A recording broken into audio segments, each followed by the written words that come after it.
gamers, welcome to a new DSP video. I want to go over this pre-stream because it's full of nonsense. I did kind of mess around with the audio settings a little bit. I tested it out, so this should be good. It shouldn't be too quiet. It's probably not gonna be too loud. It's gonna be just right. It's gonna be like so robust. Let's get into it. Here, by the way, I just want to show you. Look at this little layout. You can see the camera on the right side. Pretty cool, huh? Pretty. That's the quality assurance you get at DSP Gaming. Okay, we're gonna skip ahead. We're not gonna watch the intro. Fuck that intro. It's stupid. It's created by my ass. All right. I kind of don't remember necessarily where the nonsense starts, but why not just start at the beginning? You know what I mean? I do remember. I think you did say some nonsense at the beginning as well, so it's gonna be a very fun video. I guarantee it. Off, which is absolutely horrible. Let me get. Okay. As I stream, skip that. We've got an Xbox showcase going on. I believe they have begun the Starfield presentation, which they claimed would be 45 minutes long. Hey, what? As I stream, we've got. Oh my god. Welcome to the show. We've got a heck of a lot going That's on right like, now. My god. Literally, I'm not gonna say as anything. I stream, we've got an Xbox showcase going on. I believe they have begun. The Xbox showcase finished by the time he started. Like, he could have actually, you know, honestly, he could have just played the Microsoft event instead of his little pre-stream music. Think about it. He could have just done it. But no, he's afraid of the stream getting taken down. Now, this is gonna be a little mini rant about the whole DSP reacts. I can't do game events anymore bullshit. Because the thing is, he talked about Summer Game Fest and how it got claimed and all this stuff. The thing is that Summer Game Fest is a general show for anything. Anything can go there because Jeff Keighley's an open guy, man. He plays ads, he does all this kind of stuff because it's a it's a different kind of animal compared to like the Microsoft event. The Microsoft event is going to be it was very obvious going to be focused on Xbox things. So there's no way it was going to be blocked or claimed or anything unless they are going to announce TV shows, but I don't think they ever did at these Xbox events. Except for the time they talk about Monk, but that's like in the past. But it's just kind of bullshit because he did this last year, and the same thing happened then because it was Summer Game Fest. But the Xbox event that he watched last year didn't get claimed. It was just so transparently obvious he just didn't want to wake up early. But at the same time, by the time the Microsoft event was over, he was already streaming pretty much. So it didn't really make sense to just not watch it anyway. He could have just done it anyway. And they'd be like, all right, that's the Xbox event. Okay, let's go play Street Fighter 6, man. Because the thing is, he wasn't doing a major gameplay stream. Like, it's just ridiculous. It was a shorter event compared to Summer Game Fest. There was really no reason he couldn't have done it, in my opinion. It was just obvious he just didn't want to do it because he just didn't want to wake up early. And the thing is, he could have just said, I don't want to do it. Because honestly, if you look at his react to like Summer Game Fest and the Xbox Showcase event or whatever last year, it really wasn't anything interesting. It was just him like, okay. And even then, he still missed announcements and details. It's kind of ridiculous, but whatever. The Starfield presentation, which they claimed would be 45 minutes long. You might say, why are they doing such a long presentation for one game? Well, quite frankly, because it really does kind of feel like the make or break game for both Bethesda. Okay, but that's stupid though. It's the make or break game. It's the most hyped game from Bethesda because it's a new IP. And and according to Bethesda, it's the most ambitious project. Of course they're going to talk about it for 45 minutes. Like, this isn't a new thing. Other companies have done this too. Nintendo has a lot of treehouse events about certain games or just directs about specific games. Like, they had a whole Nintendo Direct about Animal Crossing, Pokemon. And they might have done one for Zelda, maybe? I'm not sure about that. But this isn't a new thing. They've done this before, and he thinks it's some like make or break thing because Microsoft had duds in the past. Like it's he makes it he romanticizes a lot of nonsense and infers things that you know. In Microsoft right now, if you have looking at the track record of what's been going on, Because if you listen to this, like it's like the make or break thing, but like how is it make or break for Microsoft? Microsoft isn't like they're not in. It would have made more sense. Like it made more sense for people to say that the Switch was a make or break console for Nintendo after the flop of the Wii U, which is kind of true because the Wii U was a terrible like selling device from Nintendo. They weren't ever made. I don't think they ever made the money back from it for it. Whatever. So I kind of understood it. I would understand if people saw the Switch as a make or break console for them. Microsoft is not in the same position because they've had other successes in their career and they're a bigger company as well. So why would Starfield be the make or break game for Microsoft? That doesn't really, to me, make sense. But whatever. Okay. with these Microsoft games coming out of Microsoft Game Studios recently, they have not been crowd pleasers. Crowd pleasers. And even but all the honestly, like what? Every time Xbox has an event, how many people are like, "Oh my god, Xbox done it again, baby!" Like, no one has really been. Like, I kind of feel, and this is gonna be kind of pessimistic, I guess, but every single console or company event has generated kind of no hype. Only specific games here and there have gotten like some hype. You have like Final Fantasy, but that's Final Fantasy. Everyone's going to talk about Final Fantasy. That kind of stuff.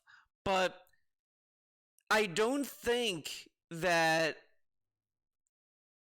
it's that important anymore. Like, I don't know. I kind of lost my train of thought as I was saying this, but it's just like it's a Microsoft event. Like, how many people were genuinely having high expectations for it? Because I also kind of feel like when E3 was like in the late 2000s and the PS3 era, PS4 era, that kind of thing, you actually got interesting announcements, and now it's just like, what are we really gonna get? People are not excited for Halo anymore because Bungie left. I mean, and Halo 4, Halo 5 kind of has been duds, and Halo Infinite's been a dud too. Gears of War is not like, okay. You have all these franchises that are just kind of there to just be there. So there's really no genuine hype. And when Microsoft is like, oh, we got like Japanese developers, Atlas, it's like, yeah, but these games are going to be multi-platform. Like, it's just kind of whatever. It's more about just the journey, I guess, man. I don't know how to explain it. It's in a weird state, I feel. And these events are not doing it for anyone anymore because more and more it's just clear these are just for investors. Like, oh yeah, these are for people to say like, look, we got games coming out, bam. But it's just like, okay, I don't know. I feel the indie scene is far more interesting when you get an indie announcement versus like, all right, what's Microsoft pumping out? A first-person shooter, third-person shooter. Like, it's just kind of like, okay. Like, I kind of don't feel there's any hype for Fable either. Like, we haven't had a new Fable game in years. I never cared for Fable, by the way, so, I was like, eh. And I don't think anyone really cares, honestly. But that's just me. But whatever. information that we've gotten regarding Starfield up to this point, I don't believe has been much to blow your socks off. So I think today they're doing the ginormous presentation to try to win over the audience and say, hey, listen, no, this game really will be good, okay? So you might say, why am I not watching all of this right now? Well, I actually did watch some already. He watched some. As I was doing my morning... But this is stupid. See how much DSP cares about games and how much he's a gamer? He puts on the Microsoft event, and he wasn't, like, watching it. He was just doing chores. That really sounds like you're invested in what you're doing, right?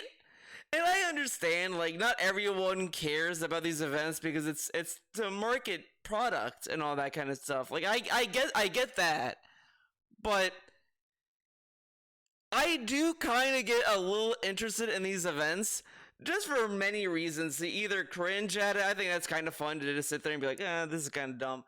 Or does it say like maybe there's gonna be an indie game I'm interested in? Like a lot of the games I liked I saw from these kind of events. Like I can't say that the events serve no purpose for me, but it's just kind of like whatever as well, like. But this dude who does this for a living, who demands these events to show him games and dates and all this stuff, he can't even focus on it. And then he's like, "Well, I don't need to watch it. I'm gonna like report it on it anyway." And he misses announcements. He didn't even know. And I guess this is jumping a little bit ahead. He didn't even know the Persona 3 remake was announced, which is insane because it was leaked a week ago. And people, I believe, are even telling him back, when it leaked. Like, Phil, did you hear about Persona 5 Tactics and Persona 3 Remake? I guess that got leaked, I guess. Wow, man. And then he's like, they did Persona 3 Remake. I didn't see that, man.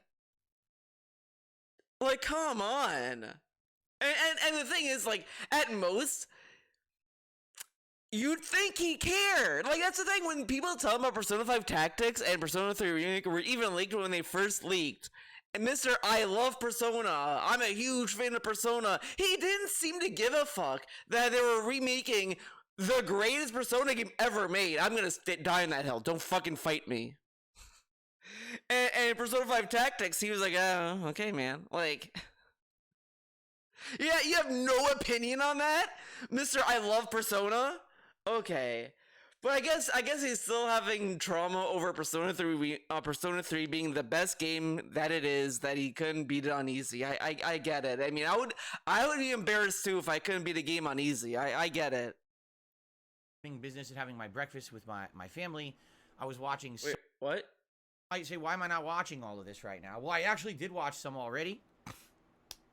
As I was doing my morning business and having my breakfast with my family, I was watching some of the Xbox. He really wishes he had a family, man. Man, I keep bringing this up. I still think about that Birthday Boy skit with the contemporary family. That is my favorite skit. Like this guy and a watermelon, that's a family. Like whatever. You know the skit. Man, I wish they did more Birthday Boys, but sometimes you gotta be happy that they stopped while they were ahead and not like become SNL. So I count my blessings. I really honestly don't have much good to say about it. It kind of felt very similar to the PlayStation event where it was kind of like, here's a bunch of games, but they all kind of fall into established archetypes and or genres that you already know. It didn't really look like much did anything in the realm of innovation or stepping outside the box, but... Now, I like how he says this, there's no innovation, stepping out of the box, but what does that really mean? Because if you look at past years of him getting hyped for a product, what was he excited for? God of War, Ghost of Sushi, which are the most generic white bread games you could find.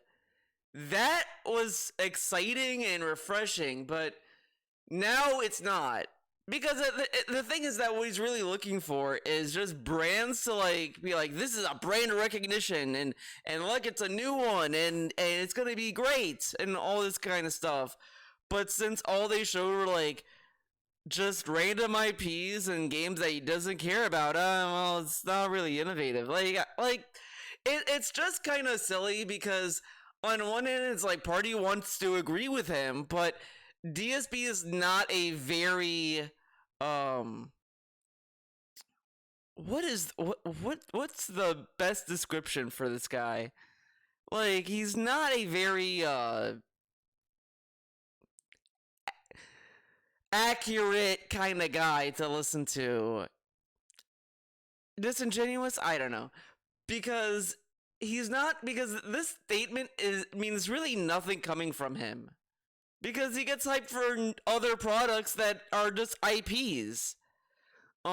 Zelda Tears of the Kingdom, which completely innovated the gameplay sphere of what Zelda can do, like with crafting, how much it favors creativity. Like, you could solve stuff in many different ways and all this stuff. He hates that game says, "Oh, this doesn't feel like Zelda. Oh, this is not Zelda. I just wanted to go to dungeons and all this stuff." Like he's not really looking at the greater picture of it, and now he wants innovation. Nintendo gives them innovation.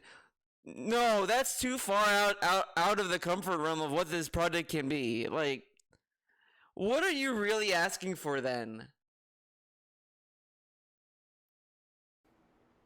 Interestingly enough, something that kept kind of resonating with me as I was watching this presentation. So it's like, oh look, a first-person exploration game where you're a silent protagonist, just trying to figure out what's going on. Oh look, a third-person action game where everything is very anime-esque. Oh look, another third-person action game where you're fighting Japanese demons and it looks like feudal Japan. I'm thinking in my head, Wolong, Neo, already played that one. Oh, how is Path of the Goddess like Neo Wolong game? How? Someone like I talked about it on Twitter because I like Path of the Goddess. It looks really good, and it's a new Capcom IP that I'm actually genuinely interested in. How does that look like any of that? Because someone even said on Twitter that it's like Okami if instead of a dog it was like some dude or whatever. And it's like, yeah, that's kind of interesting because I did think that was Okami too, and I was like, I don't know how I feel about it because obviously the people who work at Konami are not with Capcom anymore. So I was like, yeah, how's that gonna work? But it's a completely different game. It looks really interesting. Then you have the JRPG from Atlas, Metaphor. That looks good too, and that's been in development for years. I heard, so that's also like interesting. But DSP says, "Oh, it's like this game, it's like that game." But he loves God of War. Like, this is why it's so frustrating to listen to recap E3 because it's just fucking stupid. Because he gets hyped for dumb shit, and then when there's no dumb shit that he can hype, it's like it's this kind of game, it's that kind of game. Like, okay, oh, Hi-Fi Rush, already played that one. So okay, I saw the Microsoft event. What was like Hi-Fi Rush? Now he's just making up games. He's just making shit up now.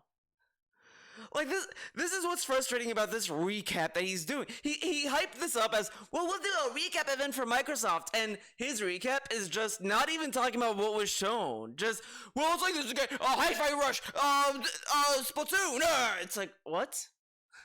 What are we talking about? Subnautica, already played that one. You know, as I'm going through these, I'm just like hitting upon every game that we've already played in the last 5 years that is basically incredibly similar to all these games that they're showing.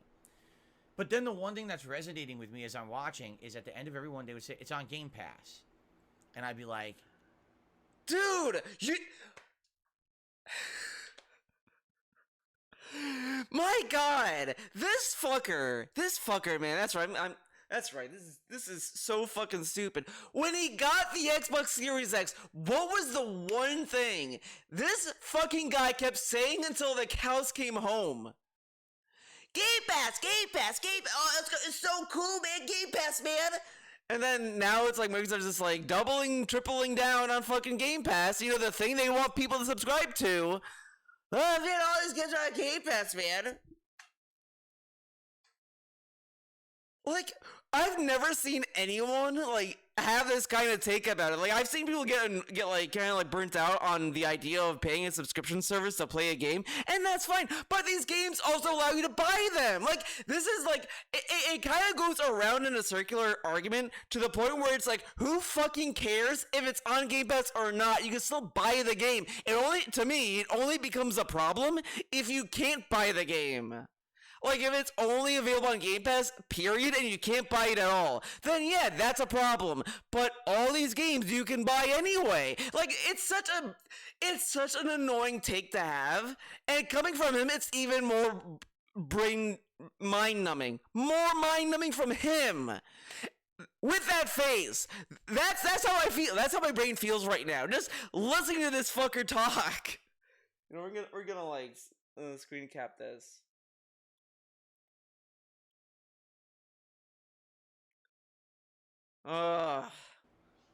oh, you know, pretty much every game that they're showing at the Xbox show is on Game Pass. Now remember, when he says it's on Game Pass, he's not saying it as a negative thing, man. He's just saying it's like a game you would play on Game Pass for like a bit, then just move on or whatever. Which is kind of negative because you're kind of insinuating that these games are disposable. So he does have a negative connotation to, or a negative association to Game Pass. It is so fucking silly. I hate this dude so much when he talks about games like this. Like, at this point, he shouldn't talk about them. Like, because it's just mind-numbing how this dude, like, claims to be a gamer. Oh, I'm a gamer, man, but he talks like this. He talks like a businessman. This is like, it's like a TV show about a gamer, all written by like 50-year-old boomers who are trying to sound hip and cool. That's what DSP is. He's like an amalgamation of that in a human body, and it just. I think that's what's kind of fascinating about DSP. A lot of people say DSP is boring to talk about all this kind of stuff, but this dude is like the most stereotypical boomer embodiment I have seen on the planet. Like, I would, like, if this was a TV show and this was a character type that they have on TV, I could understand that being like, oh, this is a stereotype, man. But he's real. The dude is real. Like this is the guy that people go to, be like, yeah, man, DSP the gamer. Man, it's like I would believe my mom is more of a gamer than DSP before, like, just a general. Some people have used that as a positive, and some people have used that over the years as a negative. For me, the way I see it is when a game's on Game Pass, he sees it as a negative, but he's knows other people see it as a positive or a negative. Like, dude, everyone when Game Pass started was seen as a positive. Like, whoa, dude, you could like pay like $15 a month and you could just play you could rank games for like, for as long as you want, man. Pretty cool. You don't have to like spend $60 on a game that's a dud. You could just play it then move on. It's really cool, man. Or it gives you a highlight for a certain game. The only person I've ever heard it as a negative is this guy.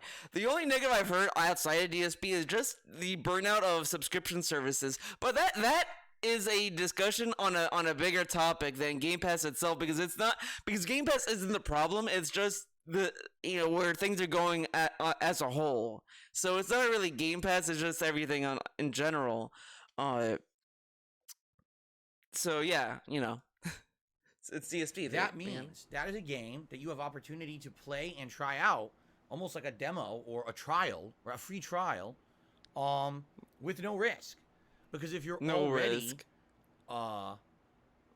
in a situation where you have a Game Pass membership, which I do, I'm going to keep the Game Pass membership because it gives me the online play I want for games such as Street Fighter 6. It's definitely given me lots of value over the last few years. I'm playing games like Oblivion and stuff. I'm going to keep that Game Pass Ultimate. You got to keep it. But if these games are free on Game Pass, right? Okay. And there's no money investment to buy them, to try them, then it's kind of like I don't really have much to complain about, right? Oh, and that's okay. kind of weird because I'm someone who's been around for 15 years watching these conferences. Dude, it's like he's sad he can't complain about these games. That's what this sounds like now. It's like, man, they're on Game Pass. I can't complain about it. What the fuck? I can't say that. This is a waste of money. Like, what is this rant? What is this? I should let him finish. Criticizing them and giving you my opinion. And it's like, as much as I can give you my honest opinion, at the end of the day, if the game is free, because it's a subscription you already have, then it's kind of like, I guess if it sucks, it sucks. But if it doesn't, you have the chance to try it with no risk. So it kind of does, for me, soften. But how many games did he skip that's on Game Pass, though? It softens the blow. But all these games that came out on Game Pass, he fucking skipped and ducked. Like, Redfall was on Game Pass. Didn't want to play it because you heard it was bad. But there's no risk. But no, he's so glad he skipped it. Okay. The whole situation. But for a lot of people, they actually use this as a negative justification. You use it as a negative justification, dude. And they say things such as, but I will say these other people using it as negative justification, I feel probably are more like, they probably have more integrity with their opinion, or at least more like backing with it. Meanwhile, DSP has been like flippy floppy with it. Because he'll go like, oh, this game is great, it's on Game Pass. Oh, this game is bad because it's on Game Pass. Like, you'll never truly like win with DSP, because DSP always wants everyone to be in a lose-lose situation, always, because he wants to be mad. He wants to shit on you. Because it's a Game Pass game, it's subpar. You see, because it's on Game Pass and no one has to buy it outright. That gives it the excuse to not be as good as a full-fledged game you have to buy. That's low-key him projecting. This dude is a serial projector. It's really silly. It's really funny because it's so painfully obvious. Because some people, when they project, it's usually like subtle, or it's like something that they may not be doing, like, whatever. It's sometimes they can range from subtle to like obvious. DSP is so blatantly obvious that he's projecting. It's kind of silly, because you've seen examples of this from his own fucking content. I've even heard, defenders of Sony games and such say, oh, you see, because it's.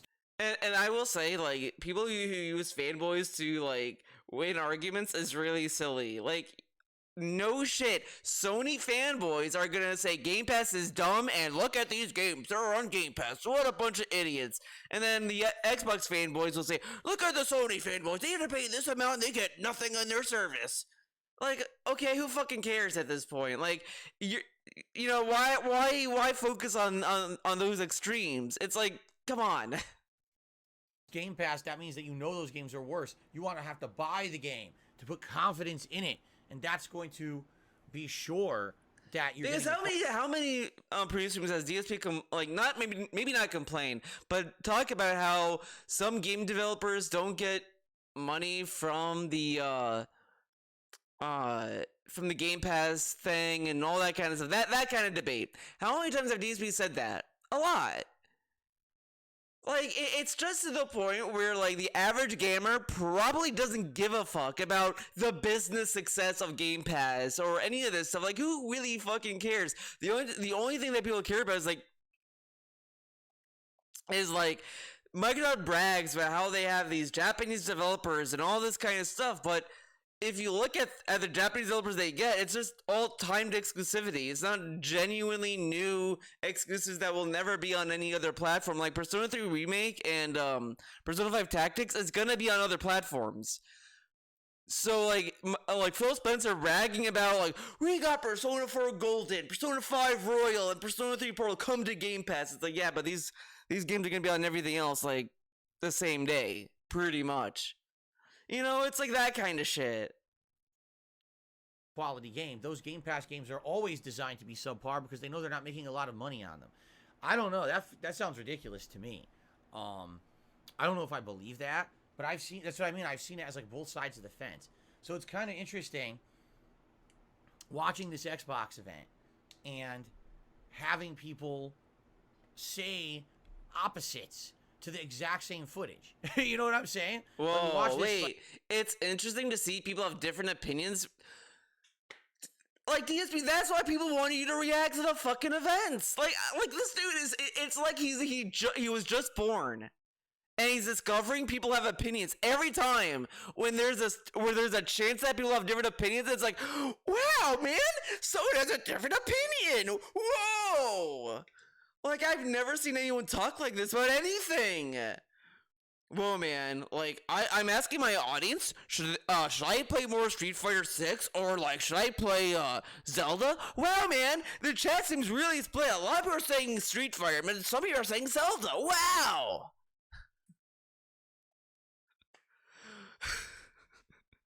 This is shit you see in those movies or whatever, where like a robot is learning how to interact with humans. Like, I have learned that people of all shapes and sizes are all different and beautiful and unique.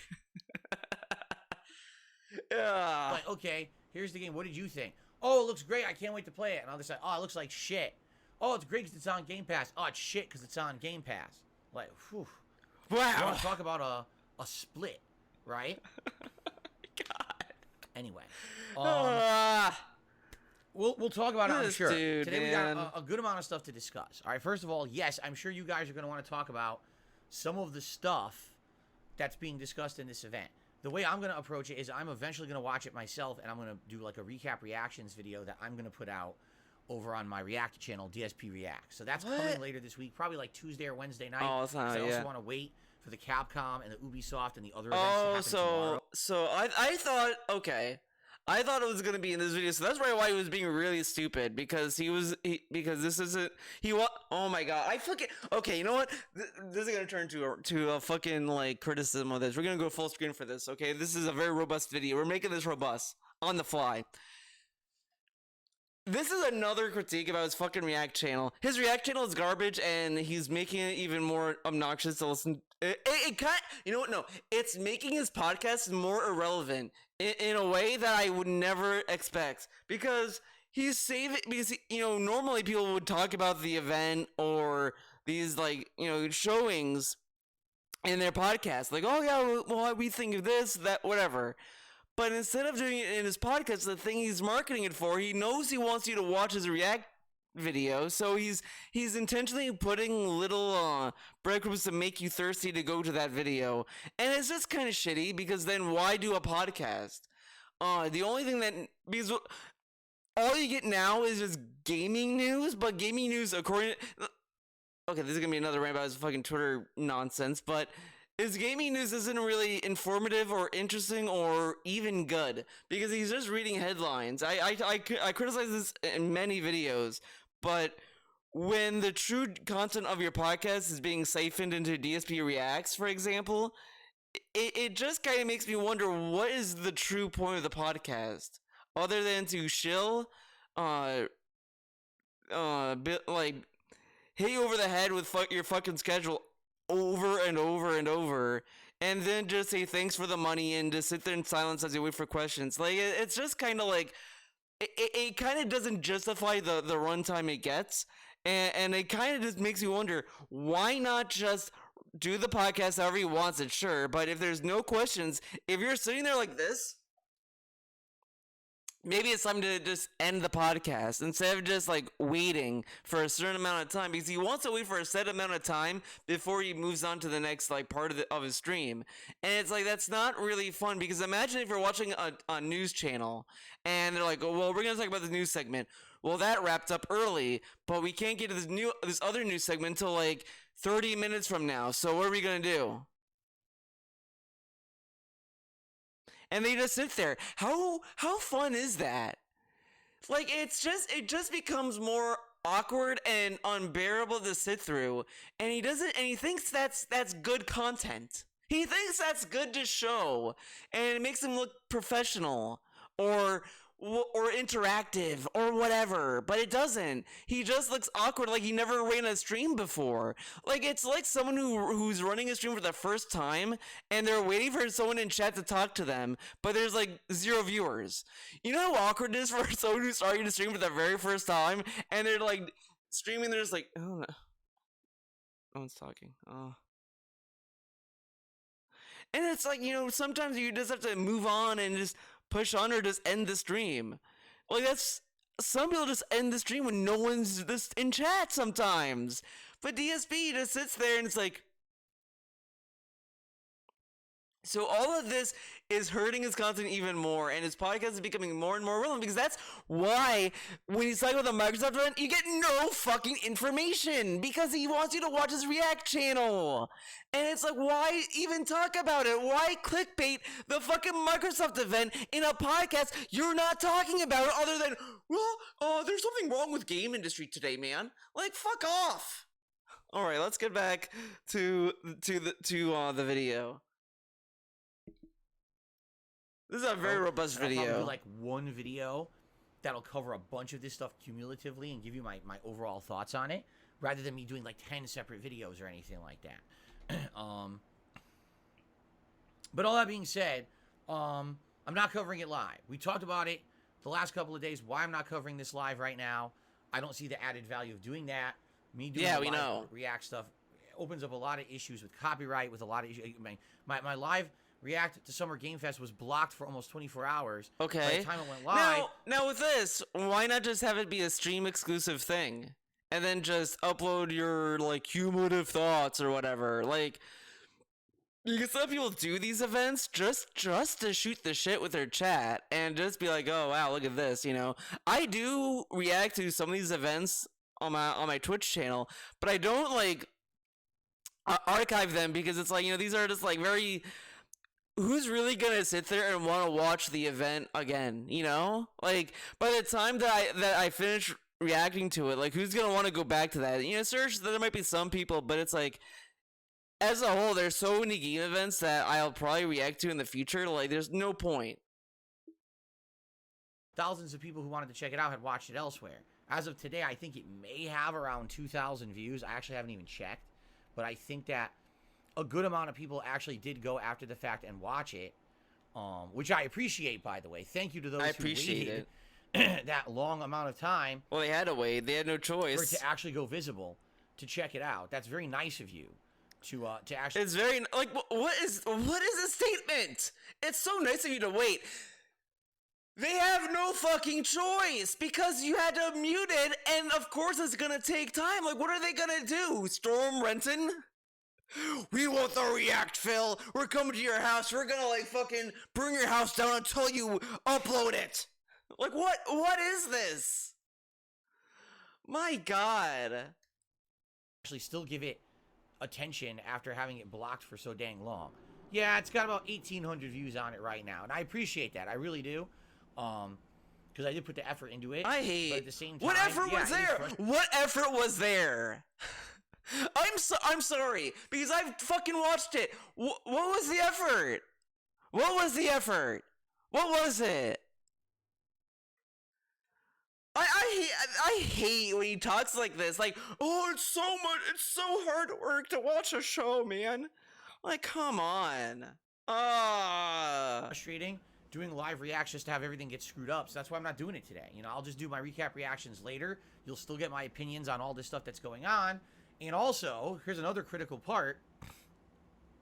It won't take away from my gameplay because I need to do gameplay at this point. I can't be cutting out of my normal schedule. I am already in the midst of 3 ginormous, high-profile new releases, and being in the midst of 3 of them, it's frustrating because I don't feel like I'm playing enough, right? Like Street Fighter 6, I skipped a day. I feel like I'm behind already because I skipped 1 day of playing Street Fighter 6, and that's how it. I hate this like little fighting game talk because he complains about tryhards and all this stuff, but the way he talks about it, it's just tryhard because. Like, I'm not gonna claim I'm some master fighting game guy or anything, because obviously I'm not. But I play Guilty Gear and I play Street Fighter 6 a lot to the point where like I'm pretty confident in my own skill in that game, but I know I get outplayed. Like sometimes I might get in the moment like, oh, that shouldn't work, whatever, but at the end of the day, I don't give a fuck. Like, I haven't played Guilty Gear in like a month almost, and that's it. And I still have that itch to go back to it. But it's like, yeah, I'm probably gonna get bodied in Guilty Gear, but it is what it is. I still kind of have the muscle memory of the Tommy mat. That's all I need to carry my bike in. That's a Tommy mat. The Tommy Gaishin! Bam! This gotta land. It gotta land one good Tommy mat in, and I'm golden. I'm golden, baby. But you don't need to fucking, like, be obsessed in it to have a good time, you know? Like, I'm not good at Minnow, but I still play the game and I still have a good time. You know, you just have to have fun, man. It is with big fighting games. You have to be, like, constantly playing them, practicing, learning. That's just how it is with these competitive games. But then we've got Zelda, which I hadn't played for a week. But the thing is, like, the way he learns these fighting games is really lazy. It's lazy. He just does the tutorial, and he might do some combo trials, and then that's it. And he'll never do it again. He'll never sit in the training room to practice any combo out. And because he does he queues up for ranked matches, but he sits at the menu.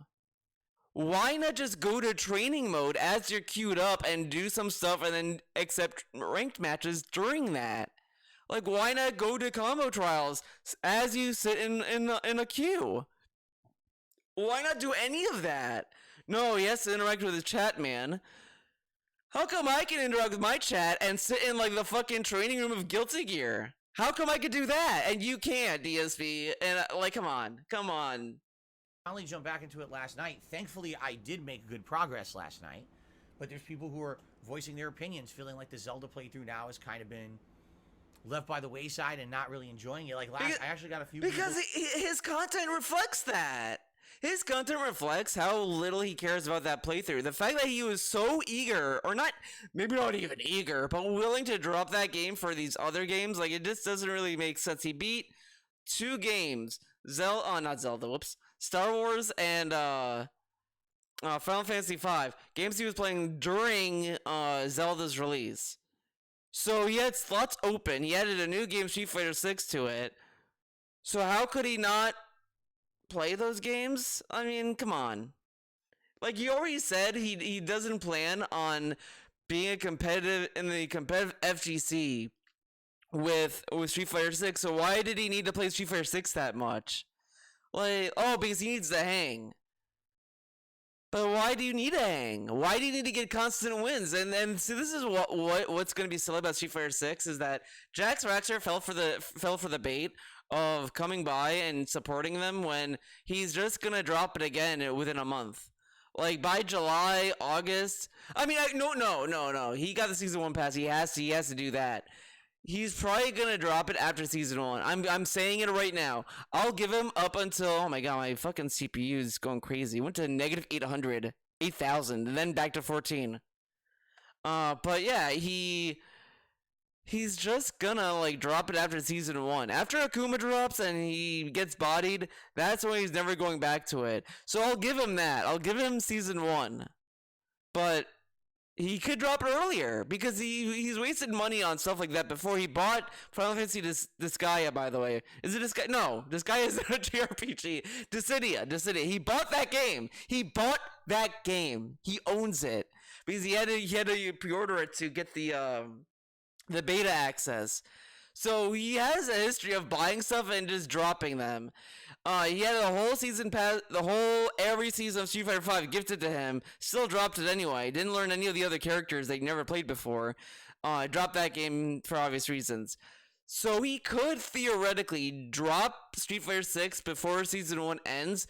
But so that's the earliest. The latest is after Akuma. So I'm giving him the full season 1 pass to just kind of play it. You know? People who criticized last night's gameplay, saying that, you know, it sucks because everyone else has beaten this game already. And now it feels like I'm just basically getting into the groove of making progress. I'm only going to be playing it like 2 times a week. Well, it might be 3. I guess it depends on the week, honestly. And that's a valid criticism, man. That's absolutely positively a valid criticism. Then why not do it in the day stream? Why does it... Like... I've complained about this too. He's so rigid with his schedule that it's so stupid. Why are games forced to be daytime streams only and night streams only? Why not just occasionally flip them back and forth sometimes? Why does that be one or the other? Like, why can't it just be whatever? Why not make it generally variety? No, this game is chilled, therefore it must stay as a night stream, period. Then complain about how long it takes to beat games. Like, what are we complaining about? And he says that, oh, these are chill games. Like, I hate this fucking guy when it comes to this because it's just nonsense. He's willing to play like Oblivion forever. He played Oblivion in the end of last year until like a few weeks ago he beat it or whatever the fuck. He's willing to take forever for that game. And that game is fucking boring as dirt. I'm sorry. I hate Bethesda games like that. I gave Fallout 4 a chance. I kind of like the world of that, but the game was boring. Dropped it. Never went back to it. So I'm sorry. Like, sure, Fallout New Vegas might be good and all that kind of stuff. So I'm not gonna necessarily dog on that, but I just don't like the setting of Skyrim and all this kind of stuff. There's other games that I might like that's in that setting, ironically. But those are exceptions to the rule because those generally have surprised me in ways. Sure. But every time I tune into this dude playing those games, it's just boring as fuck. Like, I would much rather stare at a wall than watch this dude play because it's just fucking boring. This, alright, guys, we're playing Skyrim. Ugh. Come on, like it's just like the most fucking boring commentary and all this stuff. He's willing to force that for months. He gets Zelda and doesn't and hates the idea of that getting the same amount of attention. And same with Diablo 4. It's like if the point of these games are to be chill and relaxing, why is it such a terrible thing to have the same amount of runtime that fucking Oblivion had? Because he has such a bias, and it's like it's so silly. Like, sure, I'm a fanboy for certain game developers. Like, I'm a fucking Suda51 fucking simp and fan of Guilty Gear and all this kind of stuff. And I will like fucking sing praises for those games. Same with like Skullgirls, Indivisible. Sure, I'll sing praises for those games till the cows come home. But man, it's like I've never seen someone just force it down our throats, Bethesda shit. Like, because, like, at least with Skullgirls, you'll get rage from me, and the game has a generally beautiful art style. But, like, I mean, come on. Which I knew was going to happen, and I was afraid it was going to happen with all these games coming out at once. And then you got Diablo 4, excuse me. And it's Diablo playthrough. Why is it fun? And I kind of hate that he's like, well, I'm big. It's a magic build. Like, what is with this dude doing magic builds suddenly? Oh, we're doing Elden Ring. Let's do magic. Oh, we're doing fucking Hawk Snorts. Magic. Oh, we're doing fucking Diablo magic. Like, I hate magic. I hate it now. Because it kind of opened my eyes to how fucking lazy of a skill it is. Like everyone even pretty much said the magic build in fucking Elden Ring is just it seems like the magic build is for people who've never played a FromSoft game or just want an easier fucking experience with it. Because all he does, like, please tell me if I'm wrong. Because all I've seen this fucker do with magic is just sit somewhere and just do magic. And it's like, I don't know if that's even the thing to complain about, because what are you supposed to do with a magic build in Elden Ring? Because you have magic spells, isn't it part of the build to use magic? Like, it's so fucking weird, and it's like, why is magic fun? If you are a magic user in fucking Elden Ring, is that how you're supposed to play it? Like, the way he is? Or is there another, like, level to it that's actually fun? Like, I don't get it. And Diablo, it's like the same kind of thing. But I will say I am a necromancer, so maybe I have no room to talk. But necromancer is kind of fun because you get to, like, summon fucking skeleton dudes, and you're like a fucking gang of people that just walk into a fucking area. It's kind of funny. To me, I think necromancer is a funny class. I think it's actually funnier the more I'm like playing it and the deeper I'm getting with it, because now I have like 4 skeleton dudes with swords and then like 2 or 3 mage skeletons. And I thought the game was gonna have it be one or the other. No, I got both. And it's like, why? This is so goofy. And that to me is like kind of the fun of it. It's just how goofy it is. But magic, it's like, all right, I win. Like, I don't know. But I could also have a scythe. I do scythe stuff, too. It's not, because, again, it's not like I'm sitting there like, all right, skeletons do the work. I actually try to participate in a lot of it. Much enjoying, by the way. I'm really having a good time with Diablo 4 as a chill stream. But it seems like there's a group of people who are criticizing that playthrough, saying, well, Diablo, you should have played on hardcore at a higher world tier level. By the way, I am playing on hardcore. Shouts out to me. I am doing it on hardcore. I'm playing on tier 1.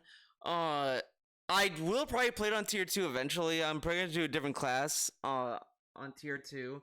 It's just I do want to at least experience the game, but I am playing on hardcore, so at least I'm like kind of putting my feet in. I'm like getting my little feet wet a little bit in that, you know? But I'll do tier 2, definitely. Because your way you're playing it, it's too relaxed, and it's not that entertaining. It's like, well, that was the point. I told you guys. This is another good phase. This is what I was telling you, man. It's gonna be chill. So this is the other issue I have with his chill streams, is that he insists to play it games in the most boring way possible because it's chill.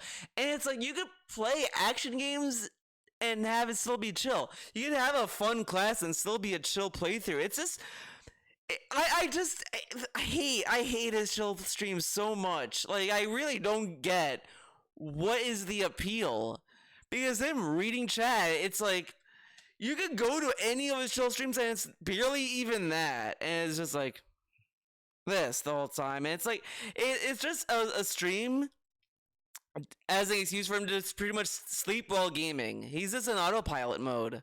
That's really all it is. And that's not really fun to see. All along, as we were talking about Diablo, I said that Diablo would be a chill playthrough. But he the way he was saying it's a chill playthrough is that we'll be grinding, we'll be doing this, we'll be doing that. He never said, oh, I'm gonna play as a mage, and then I'd sit there and just spam magic and just be, like, sleeping on stream pretty much. I knew it. I knew the kind of game it was, that it was meant to be more laid-back, chill, grindy gameplay. Yes, the story's there, but it's not necessarily the thing that takes the front stage of the game. It's more But then about why not, but... whatever. Loot being addictive and fun, looking for loot, leveling up, getting new abilities, changing your build to be better over time. That's actually where the highlight of a Diablo playthrough is. But then why would the game have hardcore mode? Why would it have all these other features to make it more interesting?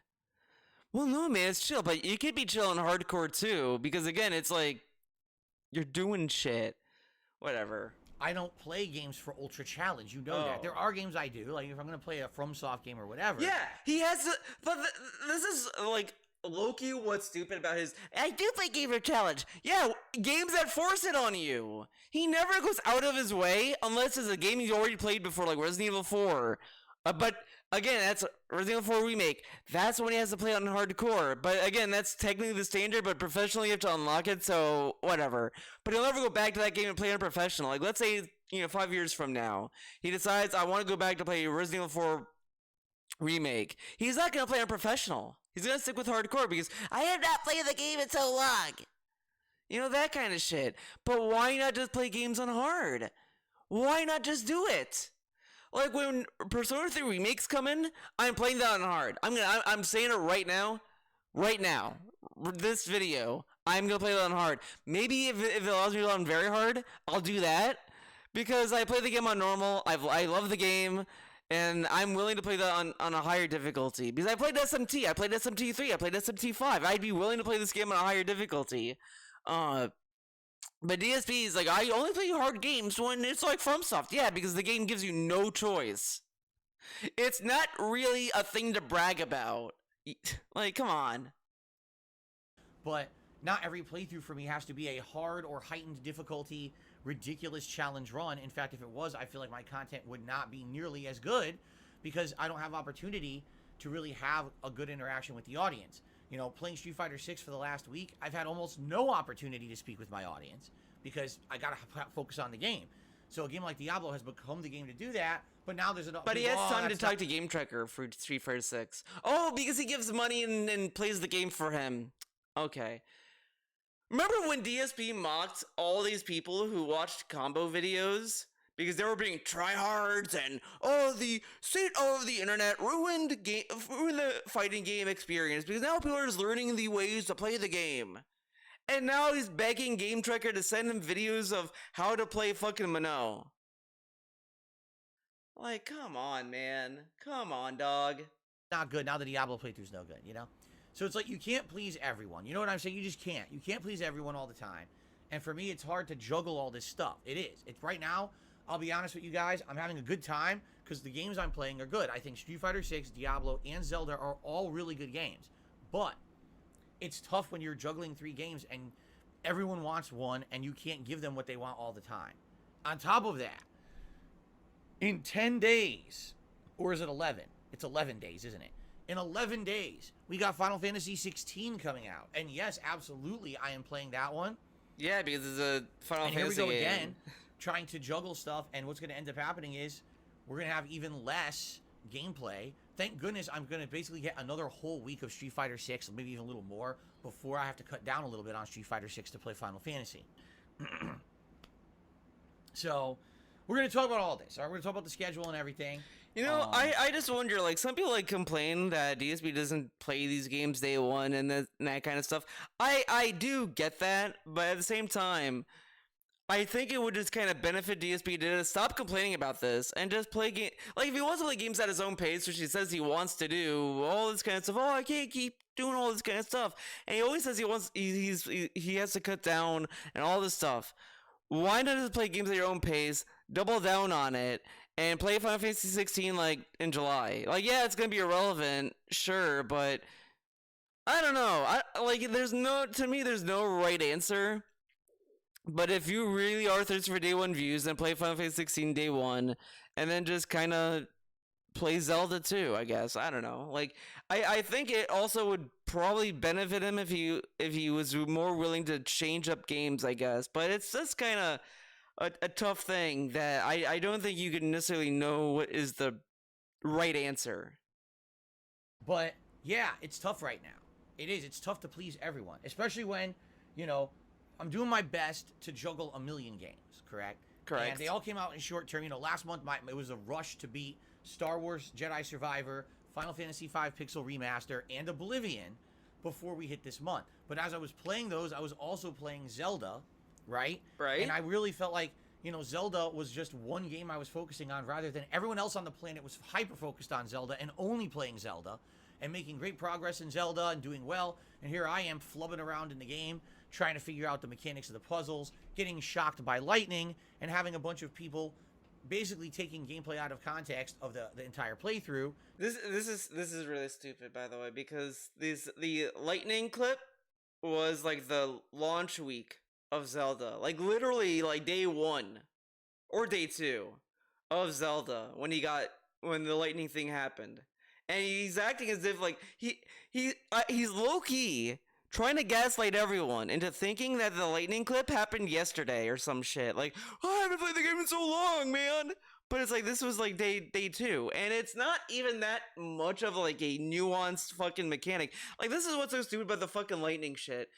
It's like such a very minor thing that you would naturally think, oh, this is metal equipment, I should change my gear. Like, it's just natural. Because it's so basic to understand metal plus electricity is bad.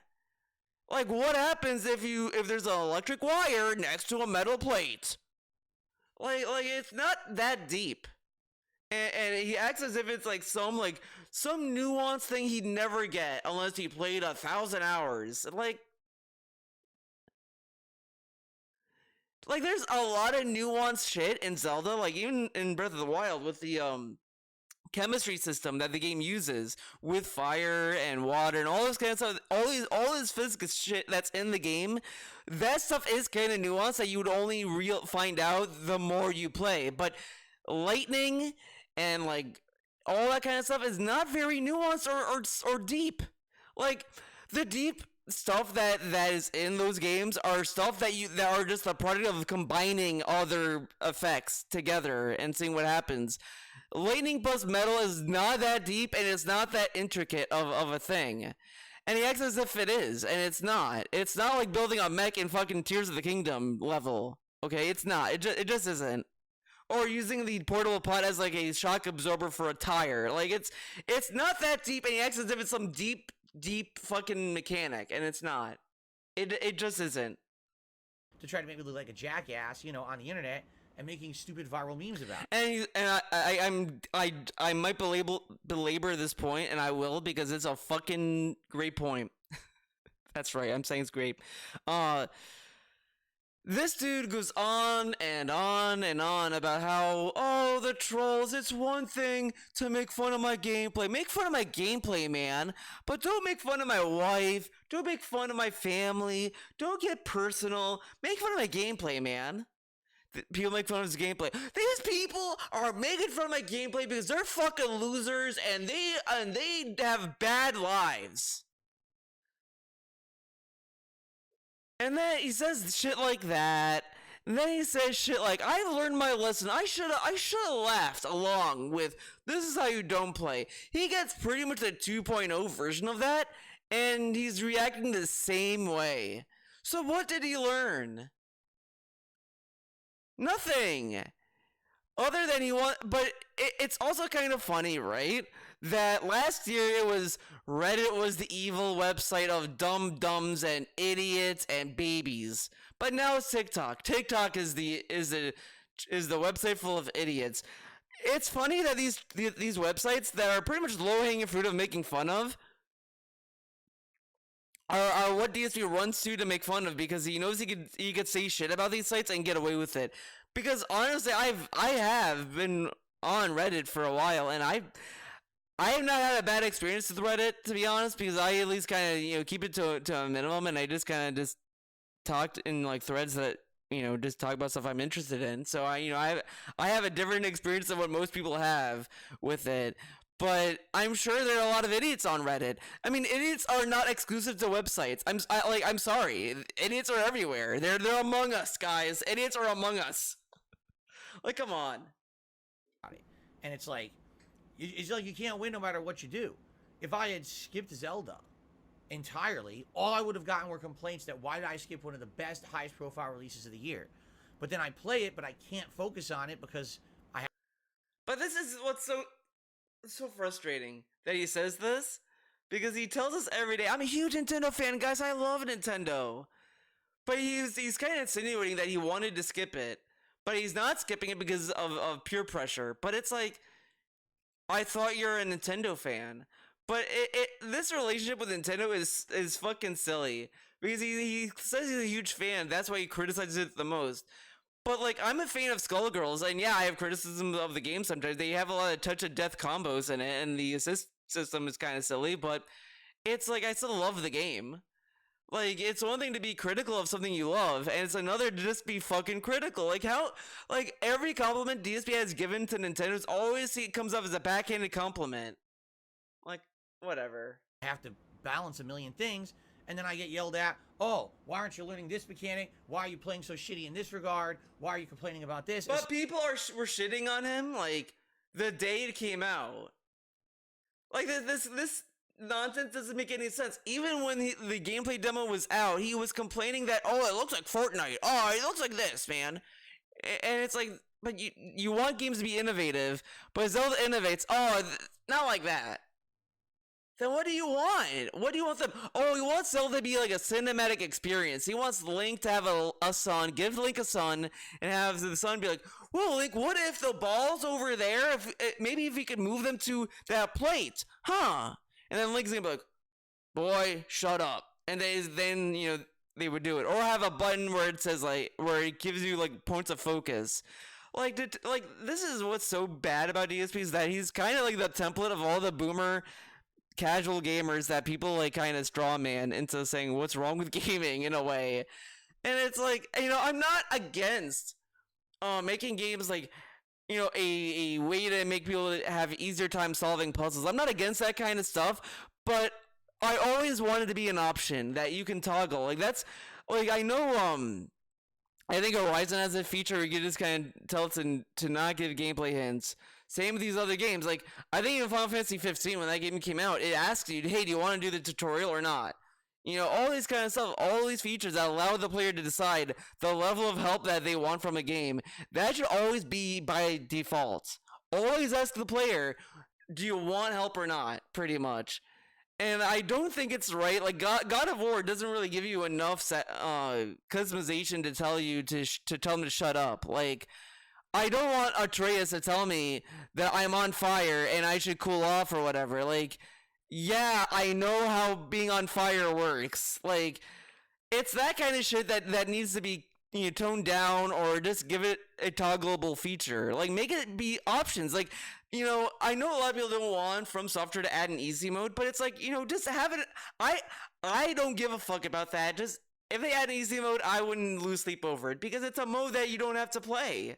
Like, yeah, you might argue it's gonna, break the balance of the game, but it's like, easy mode is not a mode you're gonna play. Just Have normal be the same like fucking challenge that FromSoft is known for, and easy modes for babies, and just say, hey, you know, whatever. If someone says I beat Elden Ring 2 on easy mode, okay, so what? Are you gonna really like care about how they beat the game? Like, it's that's the shit that I think, you know, is fine, because it's just a feature that you don't have to use. But when it's for, but like that's how I feel about it.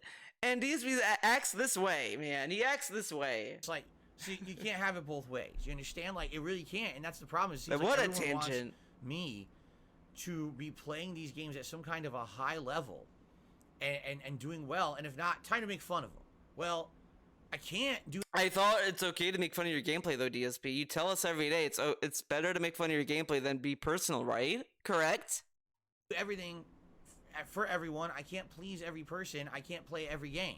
And this is what it boils down to. Pleasing everyone. He tells us he can't please everyone, but he tries to. That's why you have rants like this.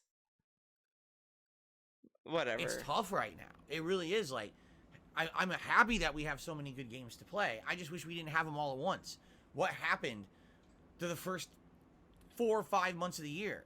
I mean, just think about it. In the first 4 or 5 months of 2023, we had Dead Space Remake, Hogwarts Legacy, Final Fantasy, excuse me, Resident Evil 4 Remake, right? Right? That's all we had for like 5 months. Now, you know damn well, if more games came out during that time, how am I gonna play this? I am playing an open world game, Hogwarts Legacy, and like this, like what are you gonna do, man? So many games! He would have the same complaint as he is now.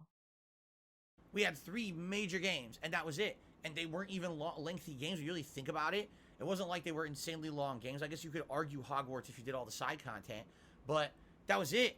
Where were the good games then? That would have been a great time to have more games to balance out, especially these games that are stacking up to be 100-hour playthroughs. Would have been perfect during that time period.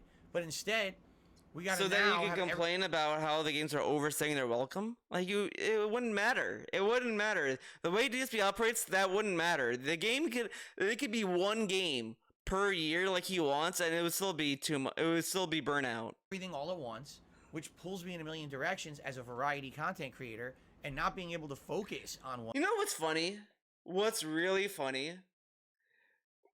He made a big point years ago. How, oh, I remember 1 year I was playing so many games that people were actually yelling at me. I was playing Dragon Age Inquisition. I was playing all these games. It was too much. So now I'm playing I'm reducing the amount of games I'm playing. And all this stuff. Like, he bragged about it for years. This was back when he was on Twitch.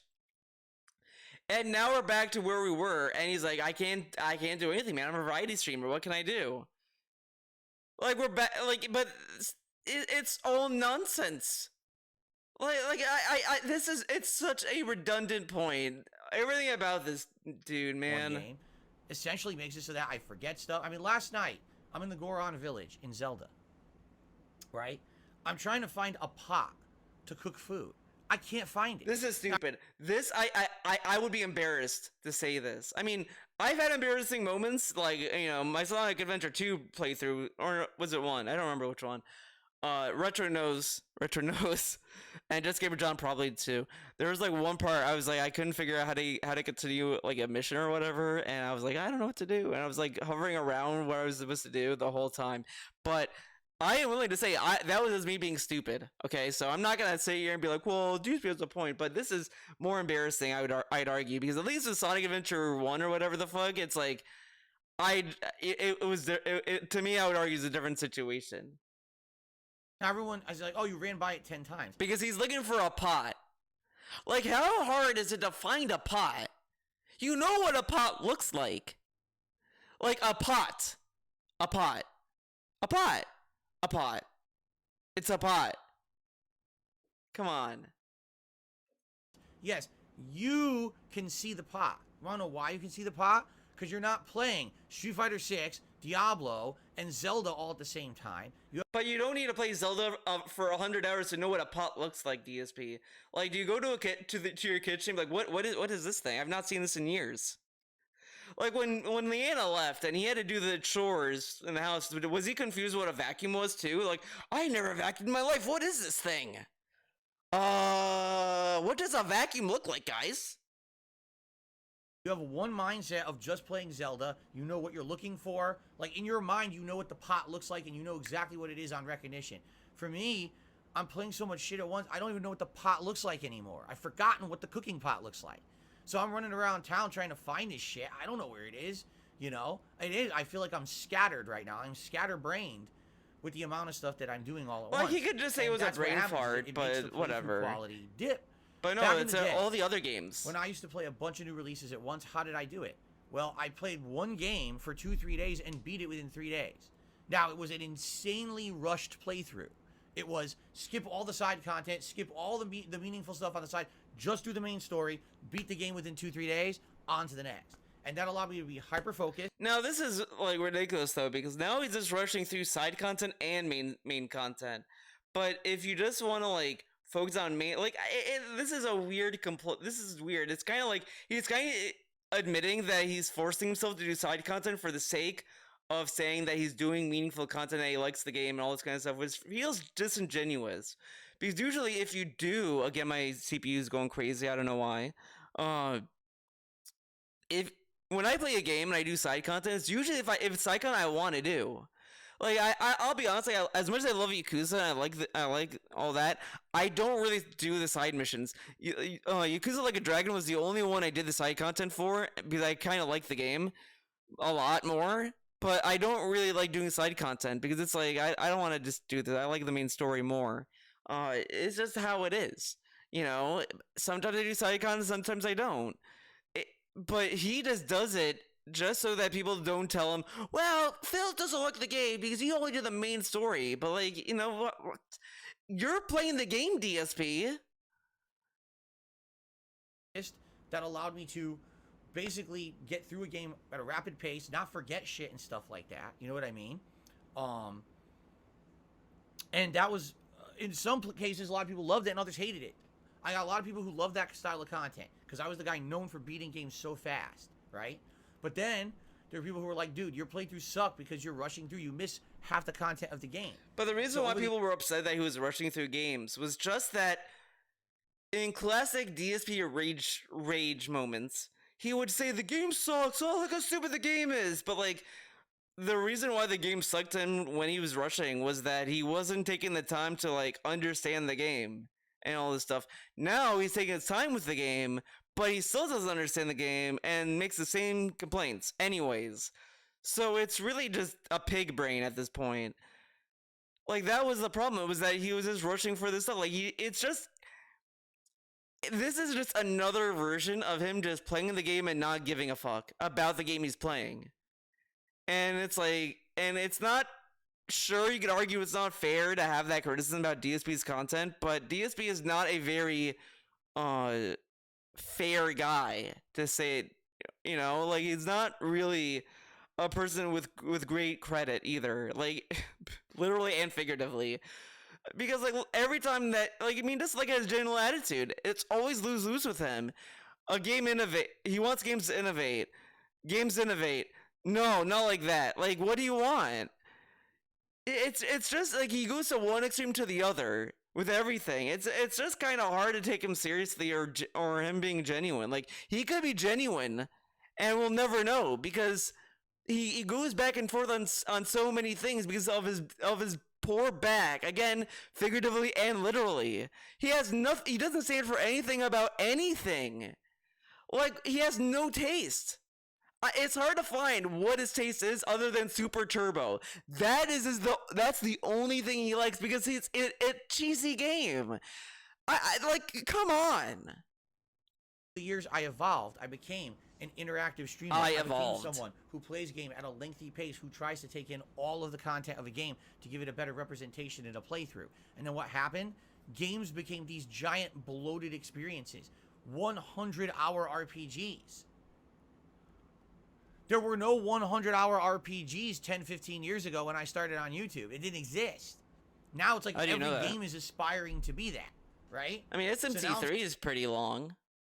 But no, now it's a now thing. Like, I get the debate about games being too long and bloated, but coming from DSP, it's kind of like another disingenuous point where it's like, I could agree if it was anyone else, but since it's DSP, it's hard to agree with it. Because there are games that do feel like they don't deserve to be this long. It's like watching a movie. Like you could have a 3-hour movie and it could be a good movie and it could earn that runtime. But there are movies out there that are 3 hours and they don't earn that runtime. It's like this movie would have been way better if it was cut down. Because sometimes shorter is better with a lot of games. That's why, like, when people were complaining about Resident Evil 2 Remake being too short, and same with Resident Evil 4 Remake, it's like, I don't think you want these games to be too long. Like, do you really want a 20-hour game of Mr. X chasing you? Like, I mean, I don't think that would be, like, fun. I think it being, like, a 10-hour game is great for that design of a game. Same with Metroid Dread. Like, that's another short game, but that's a game I really don't think you want that to be long. So some games just work better short and some work better long. But I do understand, it's like, look, I don't really have the time to play these long games. I have a long day at work and then I come home and I have to play a long ass game. Like, I don't want to do that. But DSP's job, that it's to play video games, shouldn't be having that kind of issue, and he should be able to play at his own pace, whatever the fuck. It's just when he complains about these long playthroughs, it's not at his own opinion about the game he's playing. It's at the expense of his viewer retention on his YouTube video. But the issue there, it's not really the game, and it's him.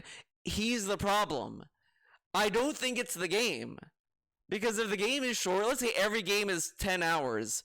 Like, it's not going to solve the issue of him, like, losing retention. And what he's really complaining about is that the whales come in for day one of the game, and then they never really come back consistently after that.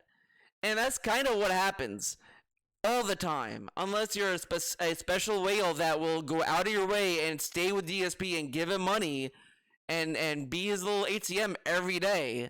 But it's like, no streamer anticipates that or expects that, and they try to just go at their own pace, and they play their own way, and they find other ways to get support. That's why you have sponsorships. But DSP mocks that because you have to be a crowdfund individual, man. Like, this is this nonsense coming from him. I'm supposed to be remembering every little critical thing about every game I play, and then God forbid. Okay, I'll be honest. He needs to stop doing this. Hello, everyone. Welcome to the stream. Like, one day he's gonna do that, he's gonna hurt himself and he's gonna start bleeding from his eyes. He's gonna, one day he's gonna forget to cut his nails, and then he's gonna poke his eye and it's gonna, puncture it with his nails. One day, the one day he'll forget to cut his nails, that's gonna happen. That something annoys me in a game, because, I don't remember a game mechanic from the previous iteration 6-7 years ago. And DSP, I've not played Breath of the Wild in a long ass time. How come I was able to think about, wait a second, the character is blinking yellow, there's a thunderstorm, I have metal equipment on, I should try unequipping it. Like, the game gives you a warning about it. Like, it's not, again, the lightning thing isn't a deep mechanic. It acts as if it's some, nuanced thing that's very hidden in the game system. Like, it's more hidden than the thing that's hidden about the game that people are finding out is that there's a hidden XP system in the game that scales the entire game to you or whatever. That's hidden. You don't see it. You never see it happen. And that's very deep fucking mechanics. The lighting thing is so surface level that it's kind of embarrassing that he acts as if it's some nuanced thing that he had to play hours and hours to understand. Like, DSP, a child could figure this out. Like how come every Nintendo game he goes into expecting it's an easy, he expects all these games, since they're aimed for children or that they're family friendly games, that they're gonna be super duper easy and you don't need a lot of critical thought. But a lot of games that are aimed for children always go out of their way to challenge them, to make them think a little bit. And they're able to think about it. Like, I watched Idiocracy again recently, and it really makes me think about that movie every time I watch him try to solve a shrine in this game, where it's like, where the guy sitting, like, not sure, is sitting there, and he's like, so to his, like, right, and he sees the guy, like, trying to put a round shape into a square peg, and he's just like, and he's just doing that. That's DSP, just trying to figure that out. And it's like, what are we doing here? I say something about it, and now everyone wants to make fun of me on the internet for it. It's like, you just can't win, right? And really? again, the lighting thing happened the launch week of Zelda, like, and it's not that hard of a concept to understand. Like, that's why people were making fun of you. Like, it's not like he was complaining, like, oh, I tried to make a mech and it didn't work. What the fuck? Like, yeah, no one's gonna make fun of that because it's not easy. But you couldn't figure out that lightning plus that metal conducts electricity. Like, this is stuff you learned in elementary school, DSP. Like, are you gonna complain, like, look, man, I'm 50 years old. I never went to, like, dude, you don't use that, like, 2 plus 2 that much anymore, correct? Are you gonna say, like, how was I supposed to know 2 plus 2 equals 4? It's been, like, years since I was in elementary school. What the fuck? Why are you mad at me that I didn't know 2 plus 2 equals 4? It's like, what? It used to be, you could just play a game, fuck around, say whatever you wanted. It didn't have to be of quality. It could just be fun. Put it out on the internet. People would watch and enjoy it. Now it's like, if you want to make content for the internet, man. But people always made fun of people's other gameplay. Like, this, it has been a thing. And this is so painful coming from this fucking guy. Last year, he was complaining. He was making fun of people for dying at the bear in God of War. They made fun of people who sucked at Callisto Protocol. He made fun of people's gameplay in the fucking past. And then he joined along with other people making fun of IGN or Polygon, whoever the fuck it was, who couldn't figure out how to jump in Cuphead. He did the same fucking shit. And then when it happens to him, oh, how, I remember when I used to play a game and people didn't care. Like, fuck you then. You did the same shit. This is the same criticism I said about him every day. He does not give the courtesy to anyone else that he wants people to give to him. Why should you be treated any better than the people you treat, DSP? Like, he plays Goji tanks and, oh, this guy plays so bad. Oh, he's playing lag tactics. What if that's how he plays, man? Oh, but he's playing a fighting game, and he should be a respectable fucking player, right? Like, fuck off. Like, if you don't want people to make fun of your gameplay, then don't make fun of other people's gameplay. Like, who cares? Who cares? People make fun of me, of my gameplay all the time. Who cares? Like, yeah, I suddenly laugh at it, sometimes I pretend to be offended by it, whatever the fuck. Like, it's all fucking, who cares? Like, yeah, I suck at Chrono Trigger, yeah, man, whatever. There's things I generally think are bad about the game, but it's like, if people like that some of the systems about these other games I play, that's fine. People like Teddy in Persona 4, believe it or not, but that's their opinion. It is what it is. Like, there's things that are fine. People make fun of my Persona 4 gameplay too, but I do think that game's garbage and I don't give a fuck. Like, it is what it is. But this dude, it's like, he acts such like a special snowflake that people should give him the courtesy of sucking at games. But this dude made fun of people. And then says, how come, like, you know, he doesn't get made fun of, but I do. You just made fun of that guy then. Like, this dude is so insecure and then tells you that he has thick skin. This does not sound like a guy who has thick fucking skin, dude. And it's funny.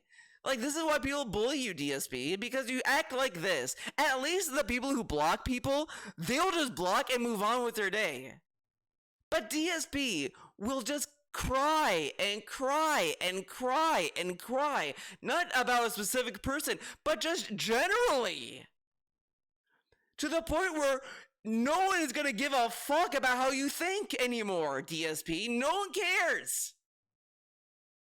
You better be doing it in a certain time frame. You better be doing it at a certain difficulty level. You better be doing it in a certain methodology. You better not make a mistake. You better make the game look good at every moment. Don't joke around. Don't make any criticisms. Don't do nothing. You have to be. the most people are complaining about how he plays the game is just like to just play for fun. The stuff he's playing, like he just said in this video, when he plays a chill stream, it's supposed to be like relaxing gameplay, man. But you can play the game on hardcore, you can do all this cool stuff, doesn't want to do it. But it's like all people are wanting him to do is play a game for fun, do something fun with the game. But every game, it's like, no, we gotta play it this way because it's a chill game.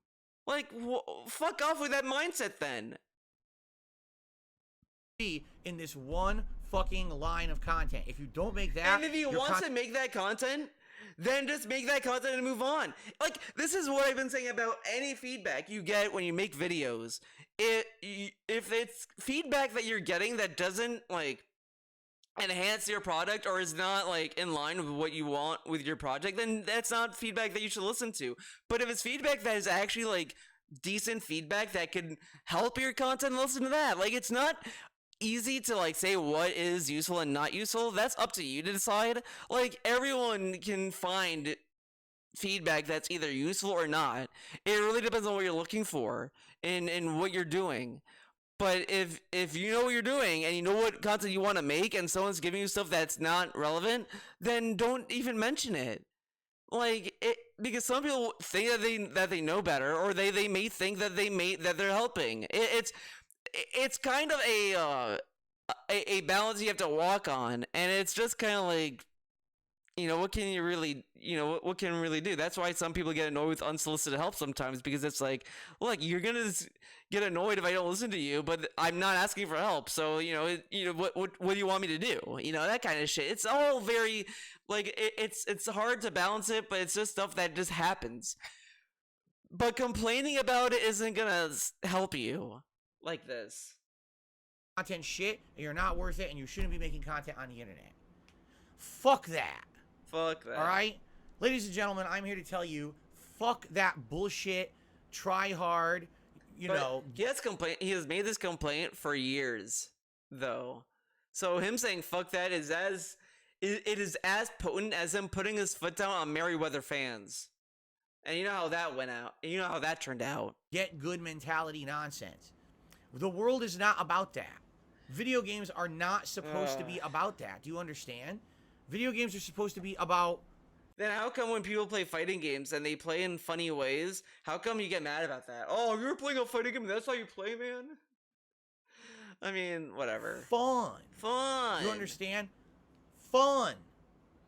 If you're having fun playing a game, it doesn't matter if you're good or bad. It doesn't matter if you beat it in this amount of time or this amount of time. If you do all the content or 10% of the content.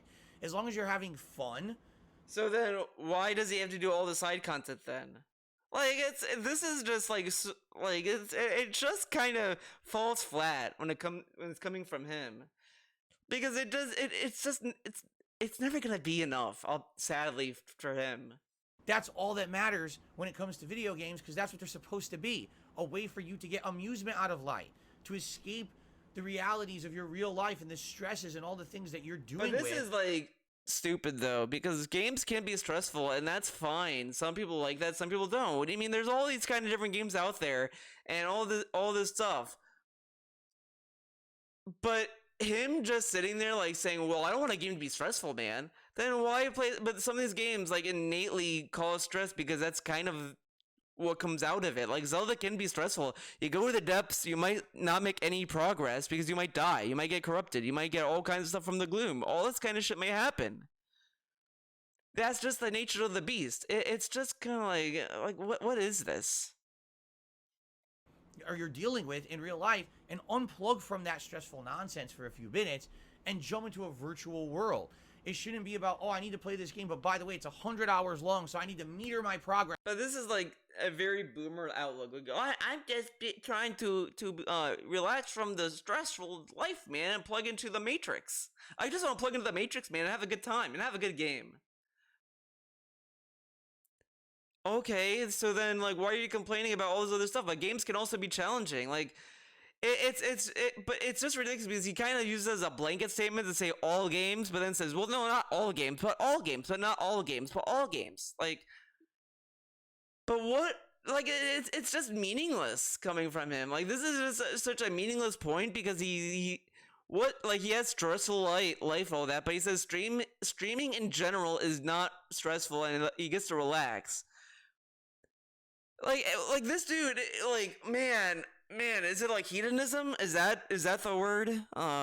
Where you're just kind of seeking pleasure, I guess. But whatever. That's like what he wants, and it's not necessarily healthy to do that. Like, you're just continually looking for just to be not stressed all the time. Like, yeah, humans are not built to handle stress and all this kind of stuff, but you're playing a game, and that's part of the thrill of playing video games is to try to overcome the odds, man, and all this kind of nonsense.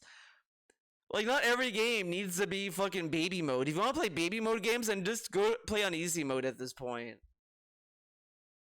So every night I'm doing exactly this, and I make no mistakes, and I don't do. What the fuck is that? What kind of a mentality is it to go into video games like that, right?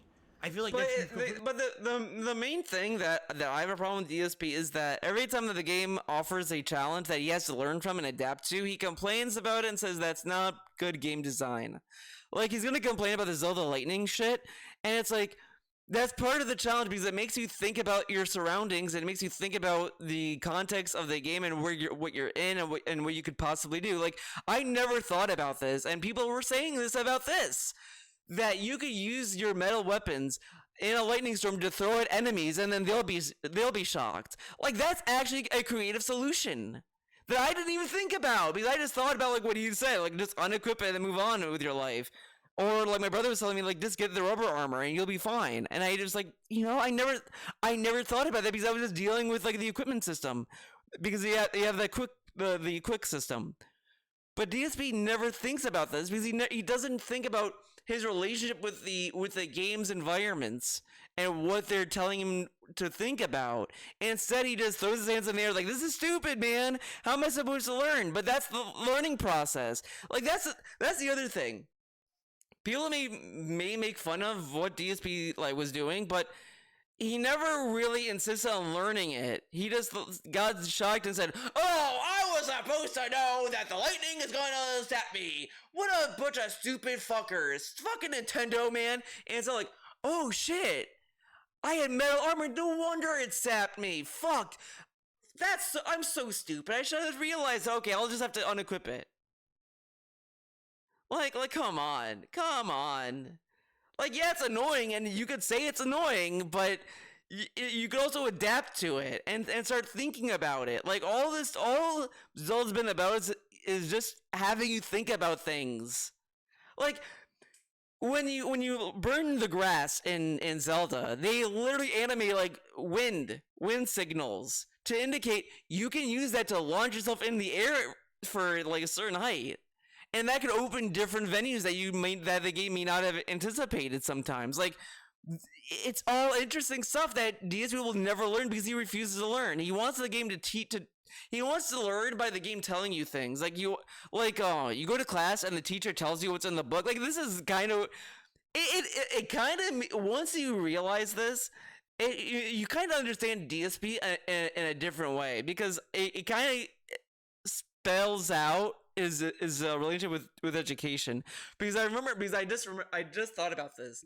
He talks about his one lifestyle in college where he was upset at a professor because he expected his students to read the book at home and then come to class assuming you've read the chapters and you know enough for when he talks about it, like, you're gonna, like, understand it. But he didn't understand it because he didn't read the book and all that shit, because that's the teacher's job.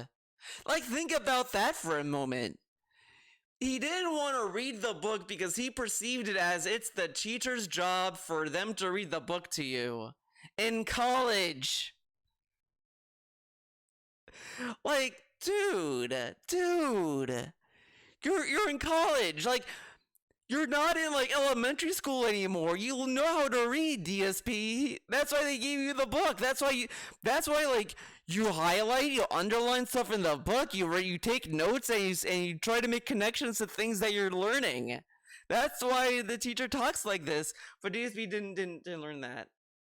The teacher should have taught him how to study. He never learned how to study, guys. Mark, if this is who you are, And God forbid you make a mistake. Now everyone's gonna make fun of you on the internet. How about you kiss my ass, right? But I thought it was okay to make fun of your gameplay on the internet though, because it's not personal and it's not we're not making fun of your wife. Like, what can we do then? Well, don't make fun of me at all, man. Okay. Sure, in an ideal world, no one will make fun of anyone. I mean, yeah, sure. I mean, it would be great if no one made fun of anyone, sure, but, you know, that's not the world we live in, DSP. Like, that's ridiculous. I should walk on eggshells when I play Zelda, because God forbid I say or do something that might irk a fanboy crowd on TikTok. TikTok can literally lick my shit out of my ass. Of course. I don't care about TikTok. I don't care about any He wants that pleasure, man. these morons who do this viral shit. It's so fucking nonsensical and means nothing. You know what I mean? It's just complete nonsense. It doesn't have any bearing on anything of reality. But they're just making a video talking about your gameplay, though. Like, that's it. And if it has no bearing, then why? Like, this is just stupid. Here, are you ready? In one moment, I'm going to destroy the viral bullshit. This is very Ready for this? childish. Here, I'm gonna destroy the viral bullshit, man. Okay, alright. clip this one, motherfuckers. Okay. The lightning mechanic in the Zelda Breath of the Wild and Tears of the Kingdom is a complete nonsensical mechanic that's only there to annoy the player. How does this destroy TikTok, though? Because you think it's an annoying mechanic? I mean, it's not that bad of an... Like, there are far more annoying mechanics out there. This ain't one of them, Chief. Like, I get more annoyed with games like Metroid Prime 2 Echoes. I played that game for a bit, and I kind of did not like this little mechanic where you go to this dark world, and you have to be in light. When you're not in light, you lose health. I don't like that in games. Shadows of the Dam did that. I don't like that. I don't like it at all, because it just makes you not really... It kind of makes you want to rush through everything, because it's either you're going to die by the enemy and in the darkness or whatever at the same time, or you're going to die because you're rushing to get to the next light source or whatever. And I don't like that aspect of it, because it's not fun. That to me is not fun, to just sit there and feel like you're rushed. Like, I don't like that in some games. That's an annoying mechanic. Some people may love it, but I think that's an annoying mechanic. I think it's kind of dumb, but whatever. The lightning mechanic, in my opinion, dude, is far more manageable, because it never feels like I'm being forced one way or the other or anything. Like, because it's not asking a lot for me to change my shield, bow, and sword. It's not asking that much to do. Like, it really isn't. Why? Because it doesn't help the game. What does it do? Does it add any challenge? Well, how do you stop? Yeah, but like again, it adds a level of creative thought that I didn't even think about. I never thought about throwing your metal weapons at enemies so that the lightning will strike them. I never thought about that. Like, that was not a thing I actively thought about in these thunderstorm situations. I was just like, oh, okay, I'll just unequip this. And then I read all these people saying that. I was like, whoa, that's kind of cool. Holy shit, that's a good idea. But DSP, no, don't think about that. That's stupid. Okay. Stop yourself by getting hit by lightning. Take metal equipment off. Okay? Okay. And then when the lightning storm passes, you put your metal equipment back on. So what did that add to the game?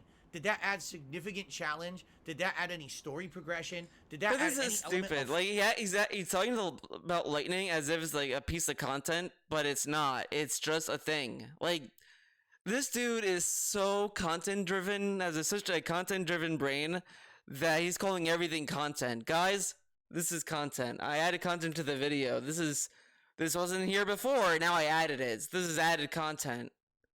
Like, really? Really? This is what we're doing? This is what we're talking about? Fun, amusement, or even any real challenge. No, nothing. It literally is there to be tedious. It's a tedious thing to say, oh, there's a storm, take my equipment off for a couple seconds and put it back on. No one is saying that, though. Like, no one is saying this is some revolutionary thing. Like, he's being so fucking stupid about this. Like, people were just making fun of him that he didn't think about this. Like, he didn't actively think he should unequip his armor. He never thought about that. That's what people were making fun of. Not saying, this is a very earth-breaking thing. It's just like, this is a very easy thing to, like, respond to. It's not that big of an issue. Like, he's making a mount out of a, like, not even an anthill. Like, smaller than that. There's no point to it. It's just there to say, hey, more content in the game. In a game that's already bloated. In a game that already has more Who than is enough saying content. it's more content in the game? This doesn't make any sense. They tossed in gameplay elements that are nonsensical and add absolutely nothing. Yeah, it's annoying and it's easy to get around. And I guarantee, I think someone like said the metal throwing technique, and I think he just said, well, like that's that's not the point, man. It's an annoying mechanic. So it doesn't matter. It doesn't matter. When a game asks you to think, that's stupid. Ew, why do you want to think when you play a video game?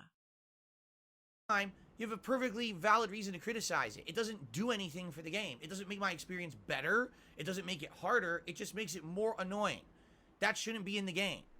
Anything that's in a game just to add annoyance factor, to say, oh, there's more content in the game, shouldn't be in a video game. Because a video game's about enjoyment. It's not about adding levels of tedium to. But this is like stupid though, because again, this is like a nothing mechanic. Like, I can understand people saying that SMT3's difficulty doesn't really add much, and it's kind of seems nonsensical. Like you could just be in a fight and then just be swamped by just bad luck, and you'll have to go back a lot because of that. And simply to say that's not really fun, like, gameplay. Because it's a little too harsh to the point where it doesn't feel like it's challenging for out of fairness. And I do get that, but I also would say, like, I kind of feel like it's part of the experience. Like, it's more like nuance than that. But lightning is not the same, because it's not that bad. Because it's an easy thing to, like, kind of adjust to. You can't adjust to RNG. You just can't. You fundamentally cannot get around it. You will just get swamped into SMT3, and you just have to take it, pretty much. Like, honestly, I do kind of feel that SMT3 kind of made me a little bit more patient in some cases, but it is what it is. To make your game longer. I don't care about the fucking sentient. That's why, like, part of me really wants to play SMT3 so bad, because especially if he goes with the true demon ending. Because, man, there are just parts in that game where he's just gonna, like, want to quit it, and he's probably gonna say some gamer words, and he's gonna get banned everywhere. That game is not nice at all. Thor's hammer is being raised and it's coming down to strike me out of the sky. It adds nothing to Tears of the Kingdom. It adds nothing to Breath of the Wild. It's a waste of everyone's time. It should be criticized, and if you criticize shit like that, they won't put dumb shit like that in video games anymore. But no one does. Oh, it's Nintendo, so kiss the butt. Oh, Miyamoto. Oh, thank you for striking me with we your get it. You want to kiss asses, That's the dumbest DSP. thing I've ever heard. Start calling dumb shit out and actually focus on the things that matter. This game, Tears of the Kingdom, has tons of great content in it. Really, tons of great content in it. I know you hated the content, though. He hates the crafting system, but now I guess he loves it because, you know. It's a great game. Overall, my playthrough, I'm very much strongly praising this game. Saying I really like. But he hates the puzzles. Like, literally that one shrine he did the night before this fucking pre-stream, he didn't understand that the balls had to go to the plate. Like, it's so embarrassing. He was like, so, the game's not really telling me. I'm just supposed to know that the balls there go to a plate over there. And it's like, you just described what the game's asking you, and you're acting as if the game should have said that or give you direction to do that. If you're saying that, DSP, then the game doesn't need to give you the direction to do that. Like, it's so embarrassing to see him do the shrines, and to me, I've said this on Twitter. I'll say it here. It's painfully obvious that he's looking up guides, because compare how he handles shrines now versus when he first started doing them. Like, he literally was like, "What do I do? I don't know what to do. Do I, can I climb? No? Okay, I guess I'll have to use my hand mechanic? Also, I could grab the ball, but what do I do with the ball? I don't know, man. This game's not telling me anything. Like that's the shrine gameplay. And it's like, dude, just fucking think. Like, there's all the stuff you can infer with content. There are some shrines that I feel like, that I kind of looked up guides to because I didn't understand it. But after a while, it's just like I just look what the game gives me and I just try stuff. Like you just have to try stuff, and it's like, that's kind of the problem because he has this attitude that he should get it on the first try with every game, and it's like you're not. Come on. Like the game, I do feel the game is bloated. I do feel the pacing is off, and it does have a lot of superfluous things like that you have to remember. There's more superfluous stuff with the side content with Zelda. I will say some of the side content is like, I don't fucking care for it. But it is what it is. Which is stupid. Why do I have to remember a bunch of tedious little things that just make my playthrough more annoying? Why can't I just enjoy the game at a streamlined pace is what it is? That's really the problem. There's no streamlining or proper pacing in the game because of the way that they've designed it to be truly open world. But hey, overall, I'm having a great time. I'm like 32, 33 hours. Again, how come like Oblivion could be like in a 1,000,000-hour playthrough and be boring as dirt, but Zelda can't have like side content and all that? Why is it bad when Zelda does it, but okay when other games do it, DSP? How come? Game, I really like it. So why on earth do I become this scapegoat as someone who sucks at the game and basically doesn't like it? It's not true. No one on TikTok is saying that DSP doesn't like the game, at least from what I saw. All they're saying is, well, man, this guy doesn't understand how lightning works. Like, that's all it is. People are just laughing that he didn't understand the concept of lightning. You've taken one moment out of context of a playthrough and turned it into something it's not for viral popularity. Well, good for you. Didn't affect me in any fucking way. I don't care. And it didn't affect me, but he literally did a rant about the viral nonsense. This isn't ignoring it, by the way. He's totally ignoring it. That's why he talked about it on the Zelda stream, every Zelda stream. He has kind of alluded to it. That's him ignoring it. I agree. I'm not going to walk on eggshells playing Zelda moving forward. I'm going to play it how I want. I'm going to say what the fuck I want. I don't care about you. But how come when people criticize your opinion, it's like, that's my opinion, man? Remember when he said that when people said that it's their opinion, they were a bunch of bitches? But now when people are like scrutinizing his opinion, fuck you, man. It's my opinion, man. The best thing that I can say to my audience here, all right, it's this simple, all right? Take all that nonsense, that white noise, and take it out of your life. And I mean that. Why does he, and this is like a recurring thing, why does he care so much about what his audience acknowledges in their life? This isn't a cult, by the way. It isn't, okay? He's just telling everyone in his little community to ignore everyone outside and listen to only him. Not a cult. Because you all know, cults are very perceptive and they listen to everyone's feedback and they're like, yo, wow, man, you're right. This is pretty stupid. We're gonna calm down a bit. This is going to be personally applying to everyone out there listening. To your own personal lives, you have to take all that nonsense and just ignore it. That white noise shit that you hear, everyone criticizing, everyone making fun, all that nonsense, it's never going to go away. In life, there's always going to be people who try to bring you down. He says this, but he did that with other people, though. He made fun of someone for dying at the bear. Someone died at the bear in God of War, and he made fun of him. So is he bringing that guy down because he has a shitty life? There's always going to be people who try to make you look bad no matter what. You want to know why? Because it makes them feel better about themselves. Oh, I didn't get hit by lightning, so haha, now let me make fun of someone who did and like laugh. DSP does this about everything, though. He laughs at all whatever, okay. I made fun about it. Fuck you. Fuck you, man. How about get a fucking life and focus on yourself and stop looking at everyone else around you and trying to bring them down so you should feel like a better person, right? I don't care about how other people played Zelda. I'm not watching anyone else's playthrough of Zelda and making fun of them. You know what I'm saying? I'm here to enjoy the game at my own pace and like it for what it is. I do like it.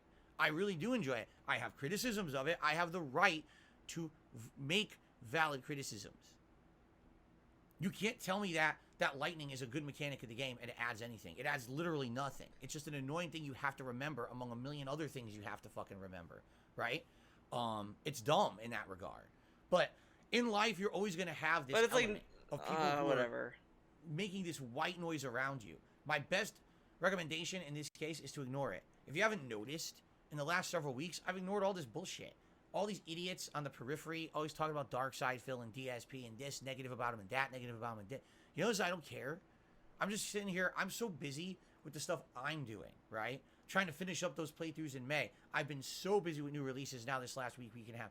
I don't give a shit about any of these morons. Then why are you saying this talking stuff. about them? But what irks me is when I go to play the game again last night for the first time in a week, and I get people coming in saying, "Oh, your playthrough sucks now because now everyone's making fun of you, and now you're joking about it, and now you're not making any progress anymore. Now you don't even remember the game anymore." It's like, yeah, it sucks. It sucks because I like the game, and I know that last month if I hadn't been trying to wrap This up other dude games, is like what, in his 40s still, and he acts as if he's like senile. Like, come on, man, you're not that old. I mean, there are doctors that are in their like fucking 50s, and they know what the fuck they're doing when they go to work. How come doctors can remember all this stuff about like fucking health and shit, but DSP can't remember how to play a game? How come? Wasn't wrapping up Jedi Survivor and Final Fantasy V and Oblivion, Whatever. if I wasn't in a big like I called it the home court press to finish all that before Street Fighter 6 came out, I probably would have been able to put a lot more time and effort into Zelda, and I probably would be nearly at the end of the game now, like most people, or already have beaten it. Right now it seems like there's two different schools of thought on Zelda.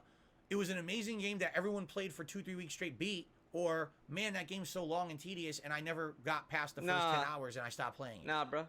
I love the game. I still haven't beaten it yet. This is actually honestly impressive to me because I just kind of beeline to the end in Breath of the Wild. I just went straight to the I did the dungeons and all that, then I went to the end.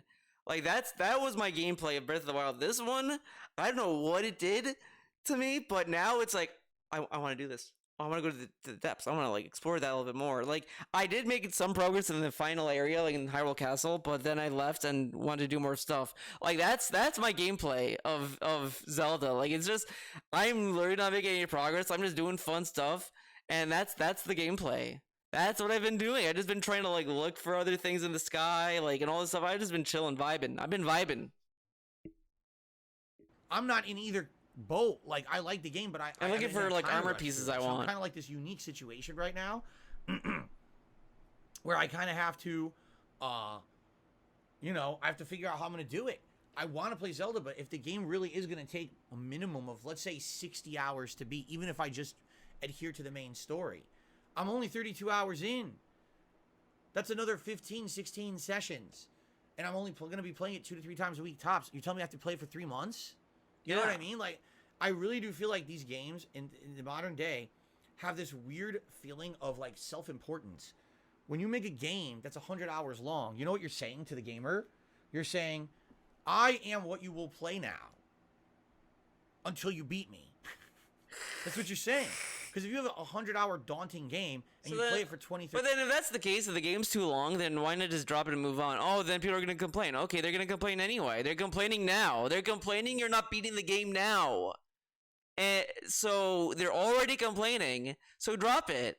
And then they're going to complain about that, so what? Move on. Like, at some point, he's going to have to realize that sometimes he might just have to drop a game. Like, I've dropped Xenoblade Chronicles for a long period of time. Went back to it, restarted the game from the beginning, and I've been playing on and off since. I love that game. It's a great game. I now I'm like into it.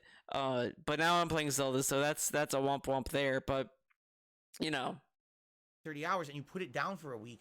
In another week, are you really gonna want to pick it back up again? No, you're gonna want to have that momentum. And my stream viewers know I've now played Digital Devil Saga, Persona 5 Royal, Persona 4 Golden, Chrono Trigger, Sonic in like months. But hey man, they want me to beat it, but I'm gonna beat those games. I'm gonna, I swear. Please believe me.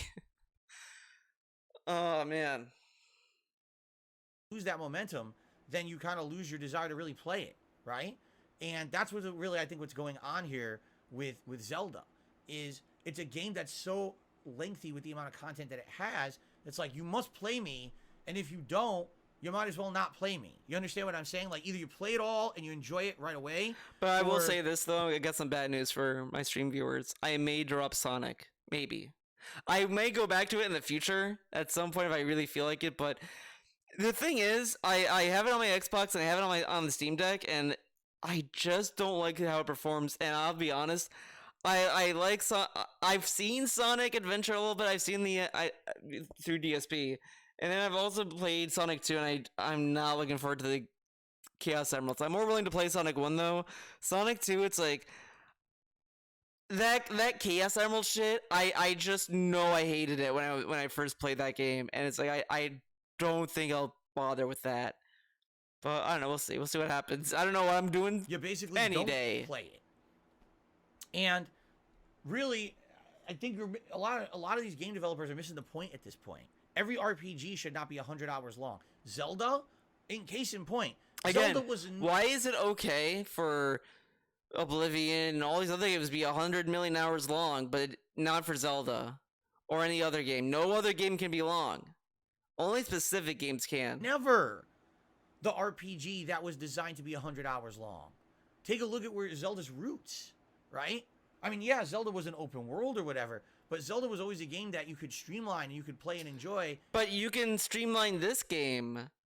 You could beeline all the temples. You don't really need to do, like, the stuff he's doing in the game is silly. Like, you need to do some shrines because you need enough stamina to pick up the Master Sword. And you need a certain amount of hearts. Like, yeah, that's the only thing, but you don't need that much of it to do that. Like, again, you could just do all this stuff on your own. Like, you could beeline the main shit in the game. And yes, there was always other content, but I mean, to me, I look at it, I'm like, it's a Nintendo game. And Nintendo games, I can't even in my mind think of a Nintendo game that's like, this is the game that you must play for 2 months. You know what I mean? Like, never. Nintendo was always like incredibly high polished quality. The Nintendo seal of approval meant something back in the day. But this doesn't make any sense. Like, the seal of approval shit, and it meant something back in the day. Like, that only reflected the quality of the game, not the length or anything like that. Like this comparison doesn't really work because it meant, like, oh yeah, the game is going to be playable and it's going to be fun. Like, you can have an 100-hour game that's fun. It lost its meaning when bad games started to get that, because when it became like a marketing thing, that's when it lost its way and no one cares about it anymore. Like, that's what happened to it. Not, oh, well, now games are long, so it's not relevant anymore. Like, that's not how it works. When you were playing a first-party Nintendo game, you were playing a game of the utmost polished quality, and you knew that. And I'm sorry, Richard. I'm gonna say it. Zelda is a very polished game. Yeah, it doesn't run at a stable frame rate or whatever, but it's on the fucking 2015 hardware and all this stuff. I've not had Zelda crash on me. It has not done any nonsense with me. It has some like loading, but whatever. It's a fucking Switch game. Like, what am I gonna expect out of it? You know, I've had other issues with other games that are on like higher end fucking consoles. Like, that's why I think it's ridiculous when people just innately compare like a game on the Xbox Series X and the Switch. It's like, these are vastly different hardware, and Nintendo never once said the Switch was a powerhouse when they sold it. It's, hey, this is a console you could take home and you could take it on the go. There you go. That's pretty much all they marketed it as, and that's what it is. They never said, like, guys, the Switch is gonna like redefine console graphics. It's gonna be 60 frames, 4K, baby. Like, no, it's just, hey, you could play games on it. Cool. And you can play games on it. Cool. The Xbox Series X, the PlayStation 5, and all this stuff wants you to sit there and be like, this is gonna give you the best experience in console gaming. And then you play the game, it's like 30 frames, and it's like, what happened to the great powerhouse of the Xbox Series X? Like, come on. Like, come on. Yeah. And it might not be an incredibly lengthy experience, but you knew that was going to be an incredible, memorable experience. You know what I'm saying? Zelda Tears of the Kingdom is like, hey, clear your fucking schedule. You ain't playing nothing for a month, man. You know, it's funny because I see people now who are not hardcore gamers who are just playing nonstop. They're people with lives or whatever. and they posted up, oh, I'm just finally getting around to the end of Zelda, and they've been playing it since launch, and it's the only game they've played for. Yeah, but like you just said it though. They have a life and job and shit. So how many hours a day do they have playing video games, DSP? Okay.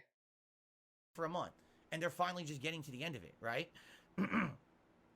So, listen, I get it. At the same time, I really do feel like we're getting to a problem where these games are too long. I don't want every RPG that I play to be 100 hours. Why is it that Zelda, Diablo, Final Fantasy are all coming out within a month, and they're all going to be 100-hour games? How does anyone play them all? Like, what is that mentality? If you're someone who's designing a game like that, should you not look around you at the gaming landscape and say, okay, well, I know my game's 100 hours. It's an RPG. I'll release my game in February because I know Final Fantasy's coming out in June. And by the way... How do you know... Like, this is dumb, though, coming from him, because he knows games get delayed all the time. And then when they get delayed, he complains about it. Another lose-lose situation from the guy. Diablo should come out in, like, October and spread them out.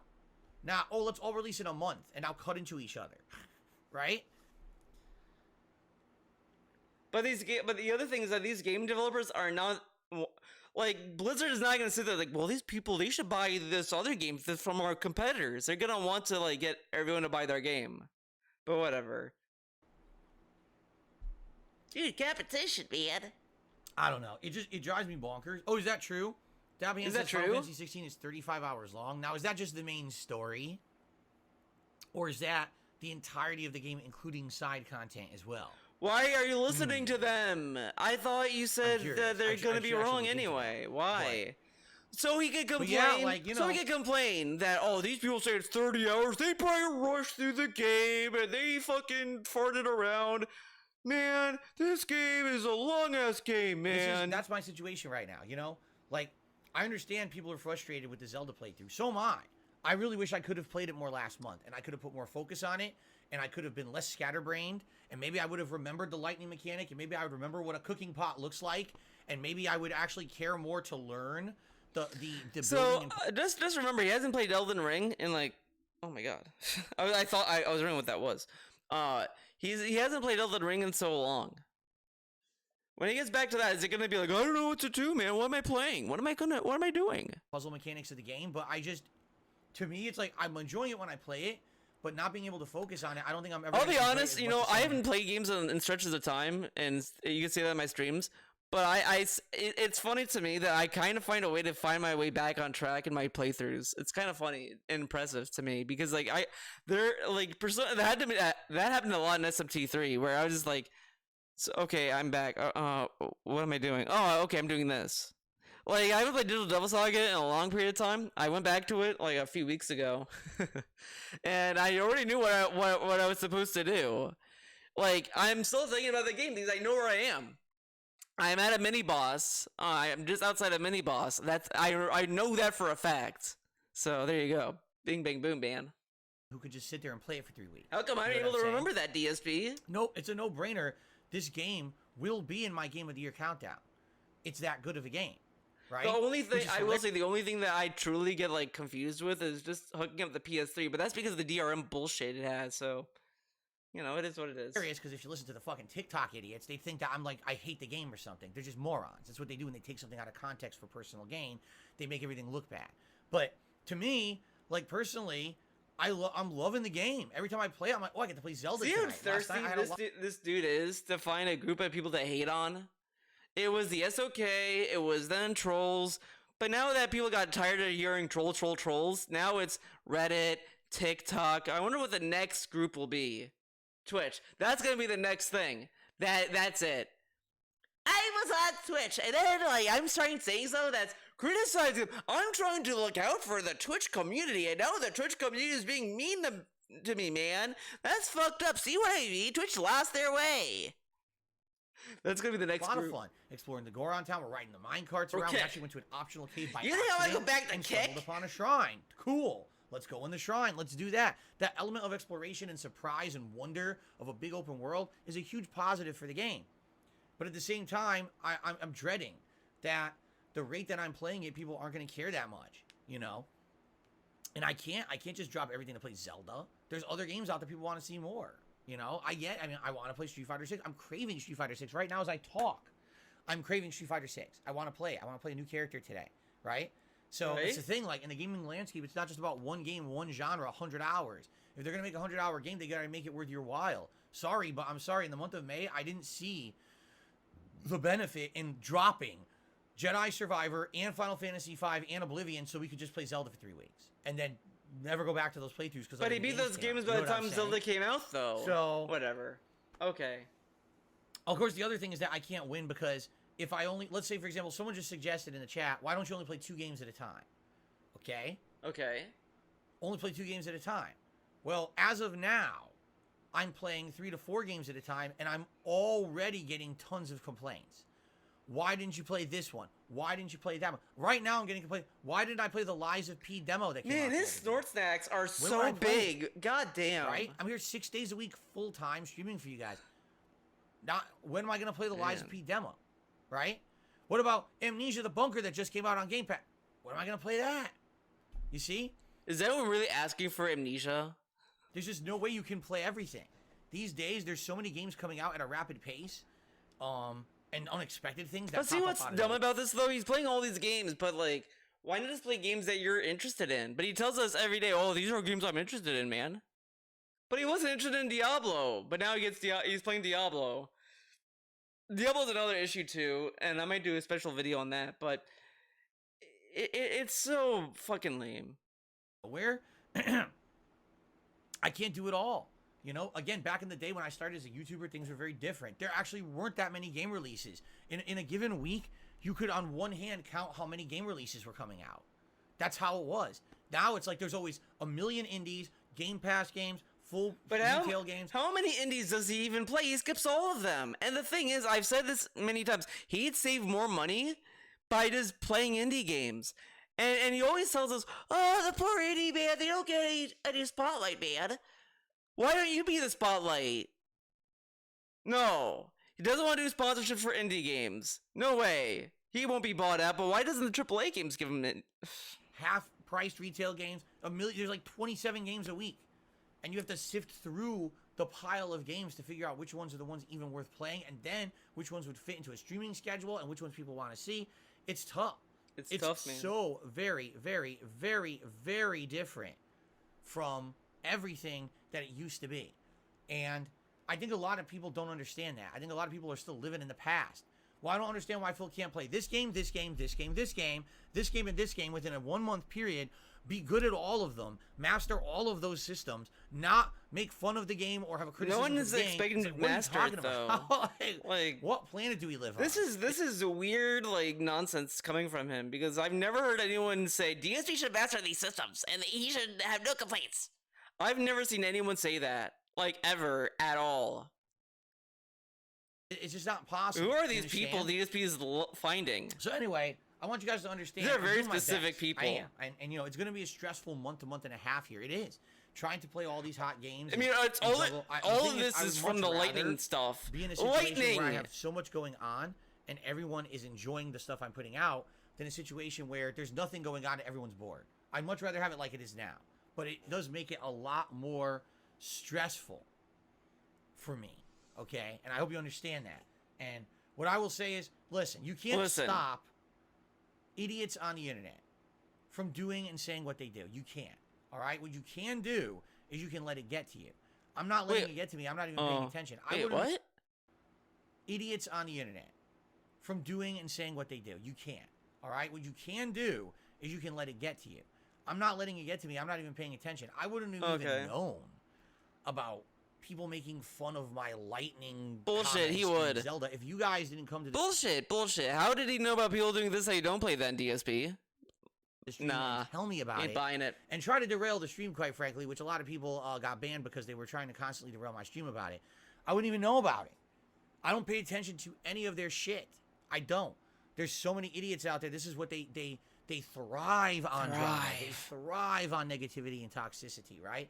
Where's the funny moments montage of Phil playing Zelda where he had a good time? But wouldn't this also be funny moments? Like, this is, like, ridiculous, though. So funny moments are only positive moments, I guess. But it's also a funny moment that you didn't understand about lightning, how lightning works. Like that's a funny moment. Like, come on, this is really, really snowflakey, man. Or he had a fun boss fight, or you know, here's a mechanic he figured out right away, which happened in the How playthrough. is that a funny moment? He figured out a mechanic, guys. He figured out a mechanic. But like, I watched his gameplay of when he was in the Goron Death Mountain part. I didn't finish it though. Because I had enough of it. He walked up. He was riding the cart. By the way, I just want to say this is how great Zelda is. I bypassed everything DSP did. I never did it. I bypassed the entire thing, and I loved it. I was like, man, that's so fucking cool. I didn't see anything. I went straight. Like, I don't remember how I did it because I knew because I was traveling. I was like, okay, I need to go back to Death Mountain. I need to finish that so I can like just move on. I teleport to the shrine that's near it. And I was like, I was initially wanting to go to Yonobo Company, but I was like, I don't know how to get there. I forgot how to get there. And I was like, I don't care. I know that's where the mountain is. I'll just go straight there. So I pretty much like climbed up the mountain like just normally. I I just went up about it a weird way. It was really I honestly don't remember how I did it. I just remember I just bypassed everything because I used the Arise mechanic, the Ascent mechanic. I used that and climbing. That was what I was doing because the thing I love the most about Zelda is that you could. It's how I played Death Stranding a lot. Is you try the whole point of doing the climb mechanics, trying to find these little weird pixel areas where you could kind of cheese it, where Link can stand on it, so he regains the stamina meter. So I'm looking at like the terrain, and that's kind of where I try to climb to, so I can kind of like zigzag my way up. It's kind of fun doing it that way. So I bypassed the entire thing. Didn't have to do the cards at all. But anyways, he goes there. He goes on one of these little stops that the game has you do, and he just waited for the AI to take care of the enemies. And I'm like, you're not gonna use your weapons? Oh, because of the weapon durability. Like, I'll be honest, like, I kind of felt that way about Breath of the Wild's durability. Like, does make a little bit longer, but this game now, I just don't give a fuck about it. But at the same time, I did get the Master Sword pretty early on, so whatever. I just gotta go between everything. But I don't care about the weapon durability system anymore. That I got over, and I kind of dealt with it, and it's fine with me. Now it's like to the point where it's not even a problem.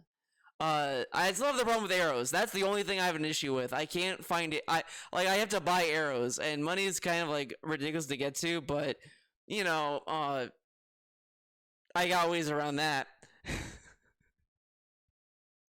Notice that doesn't get highlighted. It's only the one moment that someone feels looks bad or out of context. You know, that's what gets highlighted, and that's what becomes the white noise of the internet that tries to bring you down. In life, you can't let that shit bring you down. You can't. You can't, man. If that was the case, 15 years ago, when I first started getting criticism for my videos, I would have quit. When the first "This Is How You Don't Play" came out, I would have quit. I'm not going to quit based on a bunch of idiots causing drama on the internet. But I'll say this: I'm not going to sit here and talk about it. You're talking about it now, when it's though. happening, because there's no point. You notice it was just like when over it's a week ago happening. when that shit was happening. Oh, okay. So you won't address it when it's happening. You'll address it later. So it's really just the bitch move he does. It's like the same thing with the Rainbow and Howard stuff. He waited until like enough time has passed where they won't respond because Rambo and Howard have lives at this point, so they're not gonna give a fuck. So he'll say whatever he wants. It's such a bitch move. I purposefully ignored it because I was like, there's no way that I want to deal with that shit when I'm trying to juggle all this other stuff. I'm already stressed out, and I know that there's all this good stuff coming. What's the point, right? What you do is you just give them more bait for what they want, right? So, but I just wanted to let you know, because now I came back to Zelda last night, and I did see a lot of attitudes. I got some comments overnight and everything. People frustrated with the playthrough. You know, I made a comment during the Zelda playthrough last night about the lightning bullshit. You know, and I have the right to do that. I do. I'm sorry. I have the right to criticize the game. You don't have to agree with me. Oh, okay. That's fine. But we can't criticize it. We can disagree with it, but we can't criticize it. But I should have the right to say what I want during my own fucking playthrough and not feel like I'm walking on eggshells. But when people are criticizing what he's saying, no one is saying he should not talk or whatever. I mean, I would say that. He doesn't have the right, man. But, no one is sitting there saying, oh, he should not have said this. He has no right to say this, man. It's just, people saying he's dumb, and he is. Be offended, or someone out there's gonna make a video about it. I don't give a shit. I never have. I never will. Let them do their own bullshit outside of my streams. If you haven't noticed, it literally didn't affect my streams in any way, shape, or form. We've been having a great time. This is what's so annoying about him. He says all this, like, it doesn't affect the stream. When does any of this stuff affect the stream? I want DSP to explain to me when shit like this affected the stream. I want him to talk about it. Have him explain how it affected the stream. Oh, was he yelling and have it going on rants? He's going on a rant right now. Oh, but he's just being factual, observing this. How is it any different? What is this? What is this fucking nonsense? 2 weeks with gameplay and progress and fun. It's all cope. Shit. It's so let all them do cope. what they want. And they can kiss my fucking ass for all I care. I mean, I'm 41 years old. I've been doing this for 15 41? years. What the fuck? Bullshit is not going to affect me. I thought he was like I'm gonna keep doing 46. what I'm doing.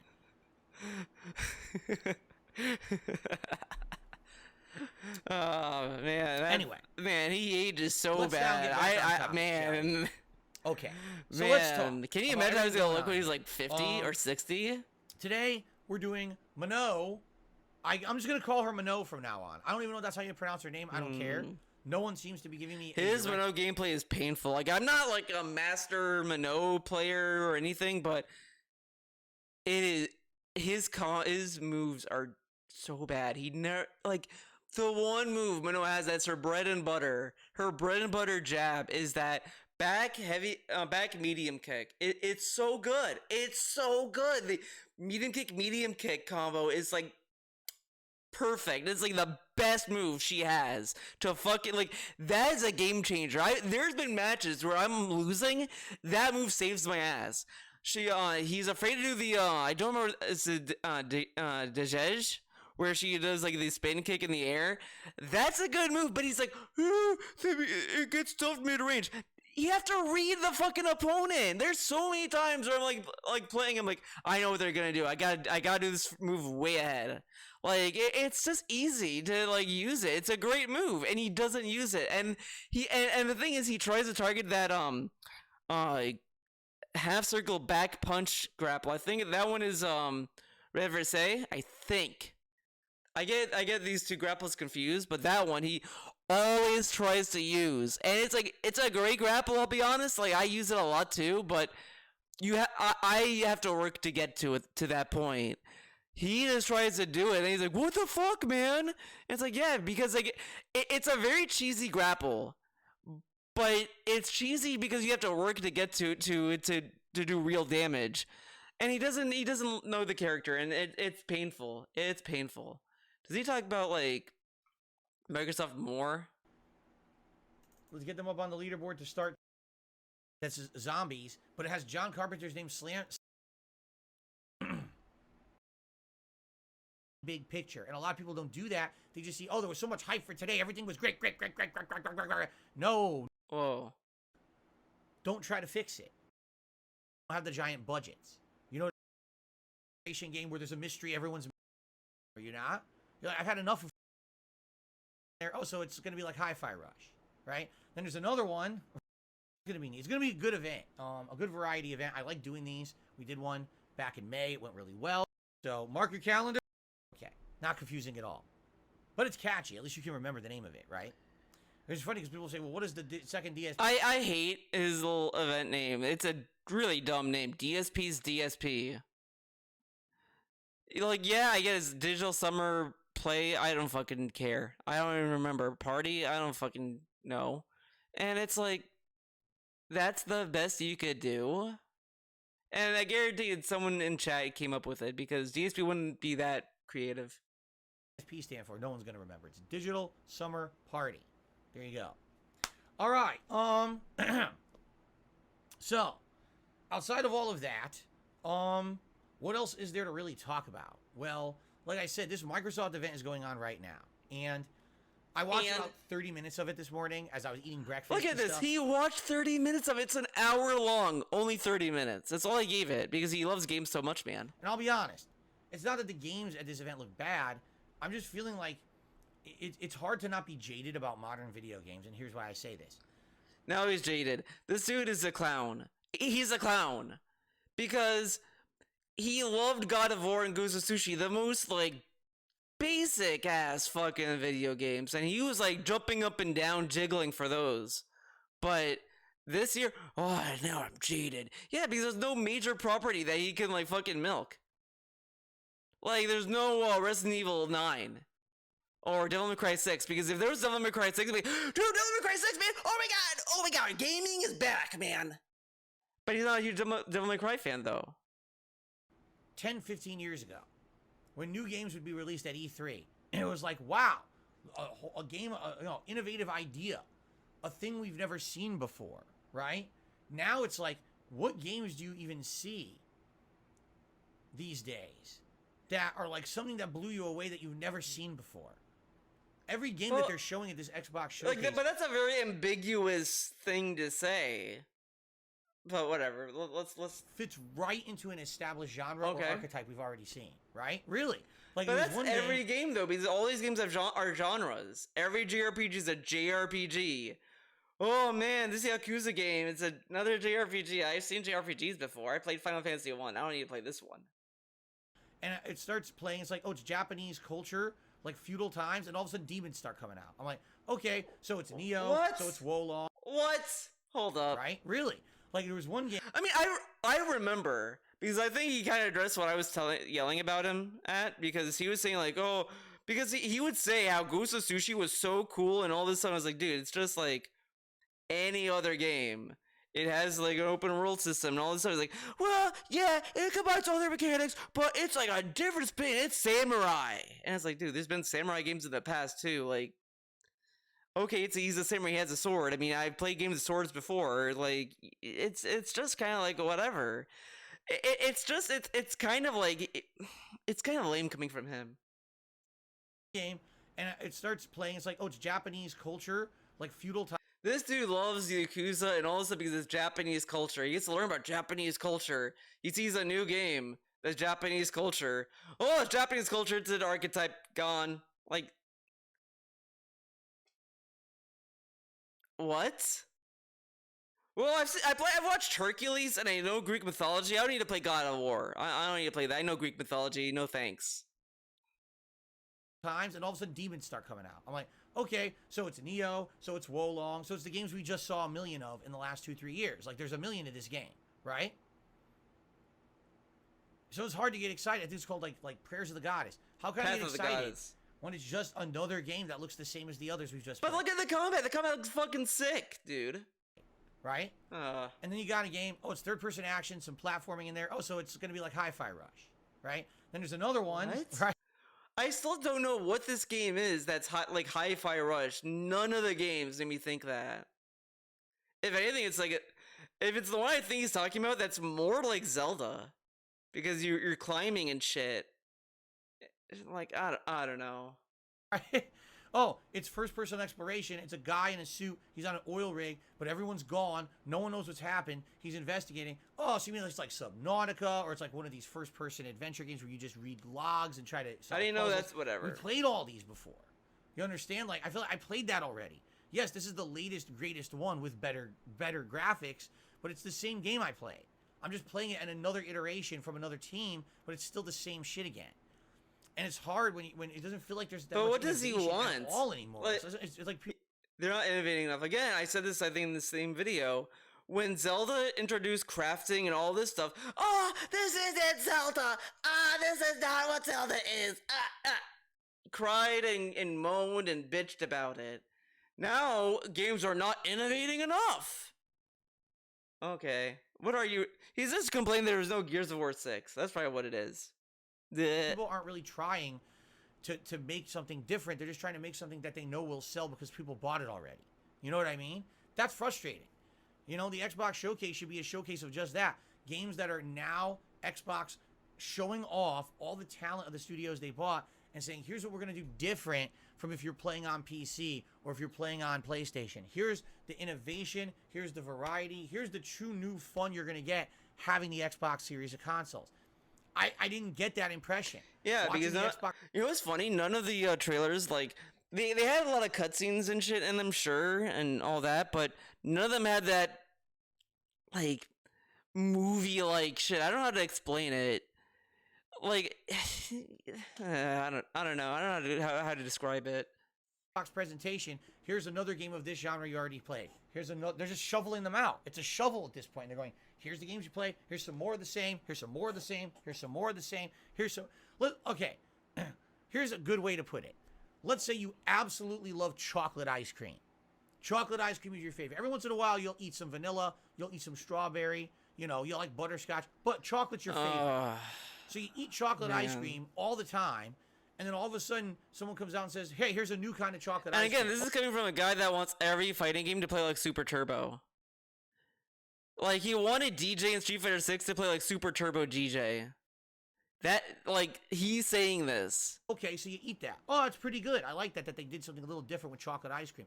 But then this company over here, here's another kind of chocolate ice cream. And this company over here, well, here's another kind of chocolate. Here's another. Every company all of a sudden is making chocolate ice cream, and that's it. But whatever. Okay. Well, at one point you're going to get tired of chocolate ice cream, are you not? You're like, I've had enough of chocolate. When will there be something new? Doesn't matter. Chocolate's what sells. Chocolate fudge, chocolate ripple, chocolate brownie. Okay, we're just going to skip ahead to chocolate. Right? That's what's going on right now, I feel like, with the gaming industry. Seriously. Yeah, and because people... But he's saying this, but it's because of people like him. Where it's like, well, I can't play every game, man. Oh, this game is not modern, man. Wow, this game doesn't have any checkpoints. What the fuck? Like, come on. Very different 10 years ago, 15 years ago. I remember 2013. And the thing is that he demands that all these game developers look at their contemporaries and they all fall in line with what they're doing. They do what he said that they should do. Isn't this dumb? Wow, man. But then when there's actually a generally different game, he skips it because it's too different, man. Like it's another lose-lose from him. Like, I've listened to a lot of people who are pessimistic and jaded about game industry, and it's like, I do think that there is a little that some people are a little overly negative when it comes to gaming, and it's just like, you know, I don't think it's that bad. Like, I get why people think that. I mean, I'm not saying like that you know, there's no right to be like jaded or anything like that, but there's still a lot of games out there that are worth playing and that are fun. Like, Xenoblade Chronicles 3 is a new game, and that's not shitty or anything. Like, that's a hard game too. Like, there's still games out there that are fun. You know, it's just, I feel like a lot of people just focus on the negative because there's more to talk about than something that's like, you know, like, good. I mean, but when there's a really good game, it's a really good game. Like, it's just kind of, you know, there. Here, when I was playing video games, it was like hit after hit after hit, and every game was trying to innovate, and every game was doing something a little different and outside the box. It felt like a crazy good year. That's not really true, though, because even if you look at the PS3 era, where MGS4 was coming out and all this stuff, a lot of people were saying that was like the darkest times for Japanese developers, because a lot of those developers wanted to appeal to the Western market, and they all changed their IPs to be more Westernized and different. And a lot of people were just like, yeah, these games are not that good, like, than their previous games. And now we're slowly seeing another, like, kind of like, then we had to, like, you know, some of the developers go back to their original, like, style and all this stuff. Like, that's why you have, like, Devil May Cry 5 come back in a big way and all this kind of stuff. That's why I do feel like a lot of people kind of fell for the Capcom Redemption arc thing. Not to say that Capcom is bad still or anything like that, but Capcom was far worse back then, where they were about to file for bankruptcy. They didn't have a good, like, record. People were not liking their games that they were putting out. On-disc DLC was a thing. All this stuff.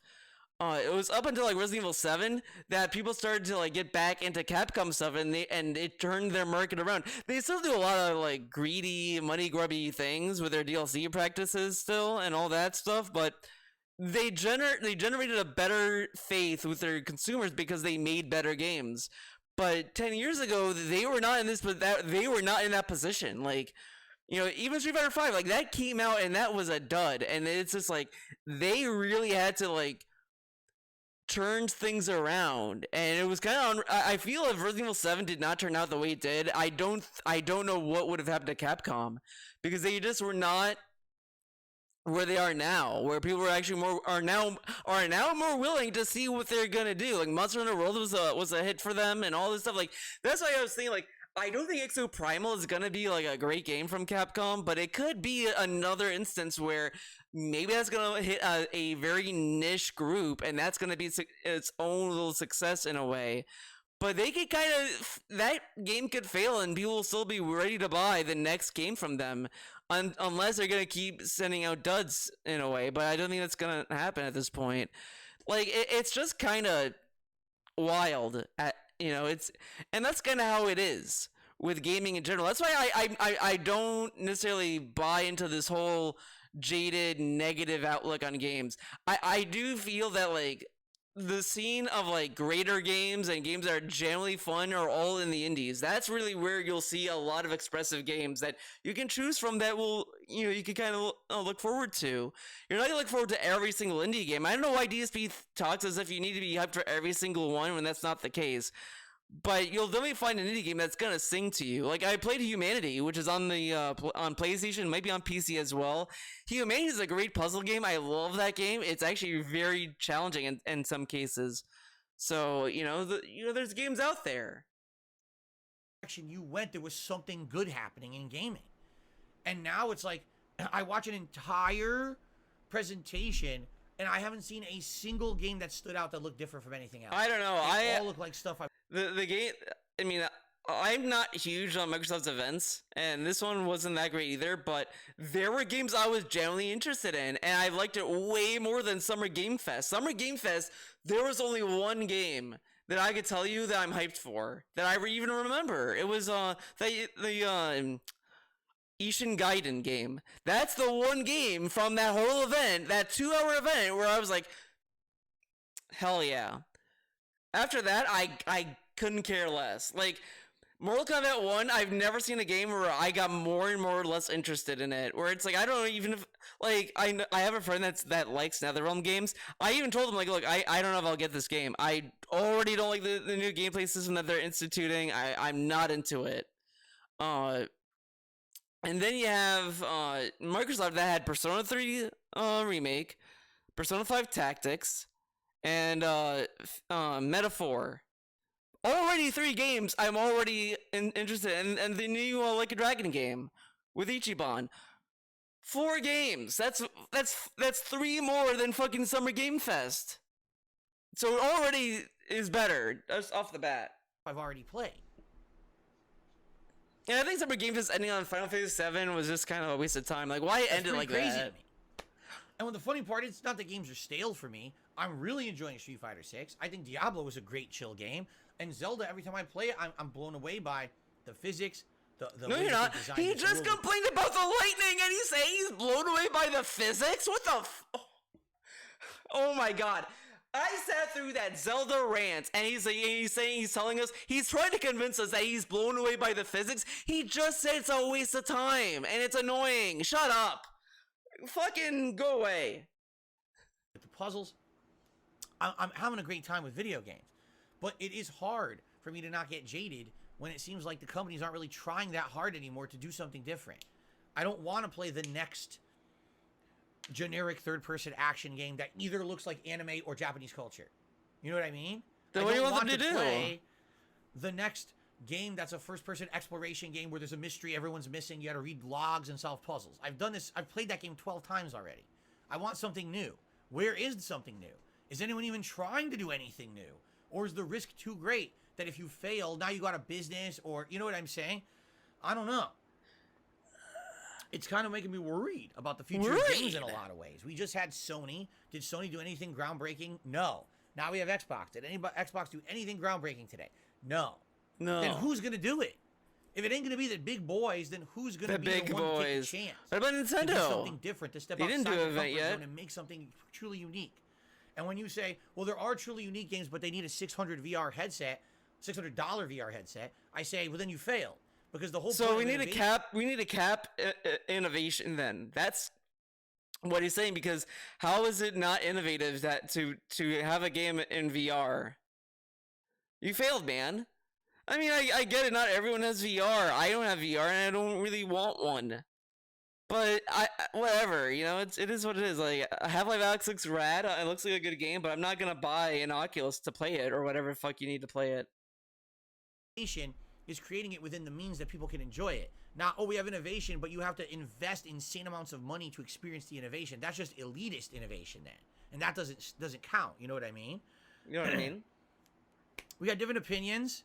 Ellipsian says, I don't think you'll ever get anything truly new anymore. It feels like everything's already been done. You know?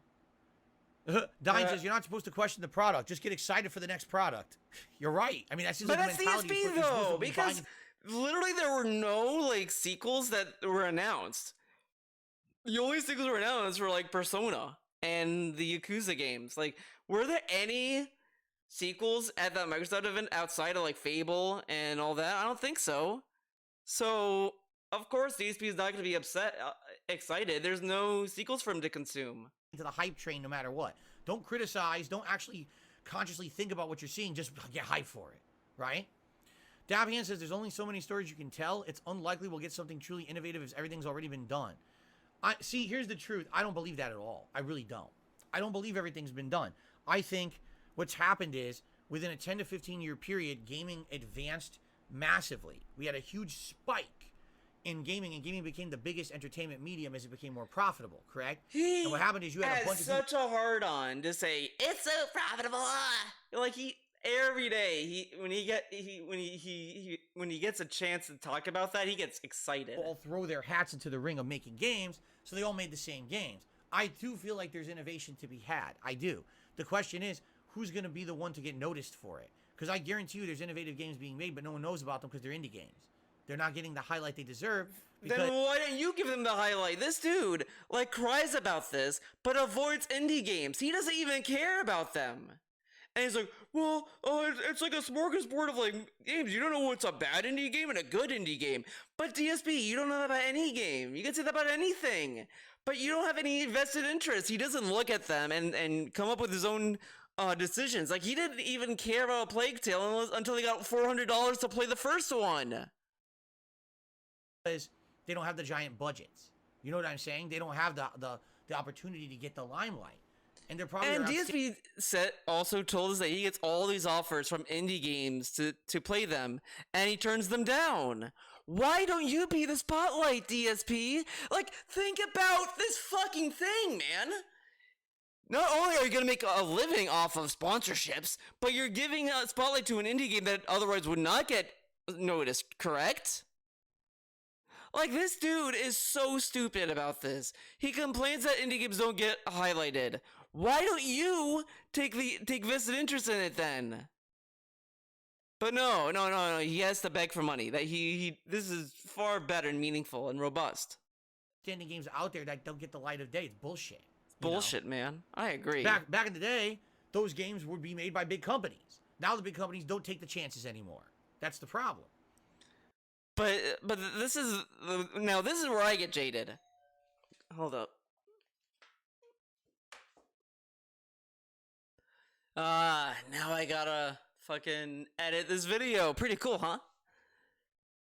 My live reaction. All right, back to the video. Wait.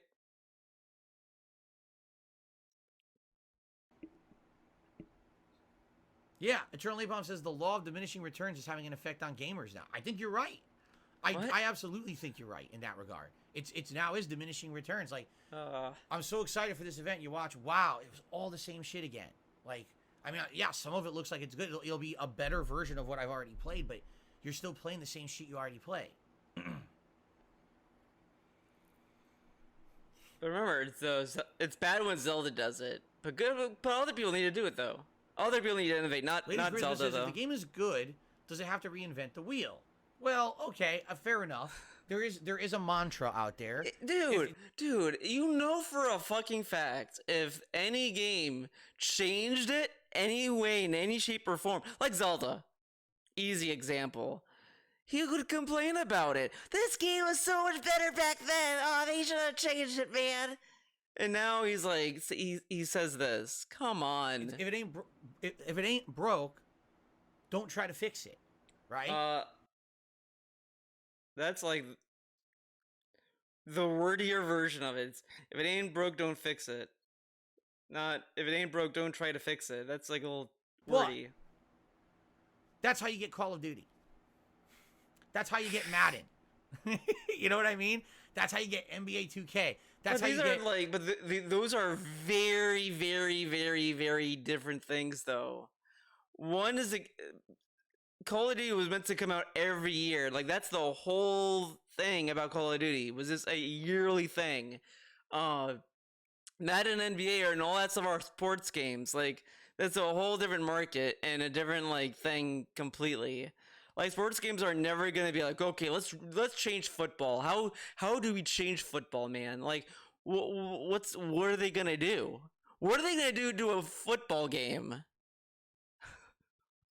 Like what does that even mean? Why make that comparison? same exact fucking game every year and charge you full price for it, and people are somehow brainwashed to say, oh yes, I must, right? You want to know the truth about that too? And this is the sad fact about it. That's how you get Pokemon Scarlet and Violet, where the game runs completely like fucking shit. There's no excuse for that performance, but people buy it and it's the best-selling Pokemon ever because they're just brainwashed to say, don't ask for better. I don't think that's the case. I mean, I kind of don't like the notion that the people who buy the game have no criticisms or insinuating that they're just buying it out of fanboyism. Like, yeah, I'm sure there are people who buy the game and don't question what they're buying. Like that's, you know, that I'm not that naive, but people who buy the game probably have the same criticism and probably would want the franchise to improve, but it's at the same time like you see developers and companies make these decisions that if this doesn't sell well, then we're not doing it anymore, period, that's gone. So like if Pokemon doesn't sell, let's say, and it sells way under expectation to the point where Nintendo might say, hey, there's no point in making them anymore, they might not make Nintendo Pokemon anymore. It's not easy to tell where companies are going to make that decision, where they're going to decide to like improve it or whatever. I mean, I don't necessarily even say like, well, it's the hardware, man, because there's been better looking Switch games than Pokemon, but people just buy the game because they want to play Pokemon. And it's like some people are willing to swallow the poor performance and all this stuff for that game because they may enjoy it. They may still find some redeeming value out of it. And it's far more nuanced with that in mind. But okay, DSP likes that narrative though, that people buy like sheep. He loves that narrative. When the new iPhone comes out, he thinks all Apple fans are all Apple drones. They buy every Apple product, etc., etc. I know, right? Just expect the same, and as long as it leads up to those check boxes that we're looking for and it checks the boxes, we're good. That's not a good mentality to have as a consumer. You want to ask for better. You don't want Pokemon to be the same thing again with worse graphics, and then we all pay $70 for it. You understand? We have to be. The game was 60, better, by the way, I think. or else things won't get better.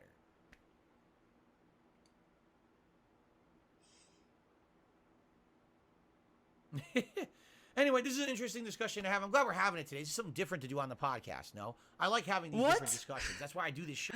I love. He's like, oh, let's hear this again. The brilliant big brain statement. Anyway, this is an interesting discussion to have. I'm glad we're having it today. This is something different to do on the podcast. How is it different? Isn't the whole point of this fucking podcast to have discussion with your audience? He tells us this every day. Now it's something different.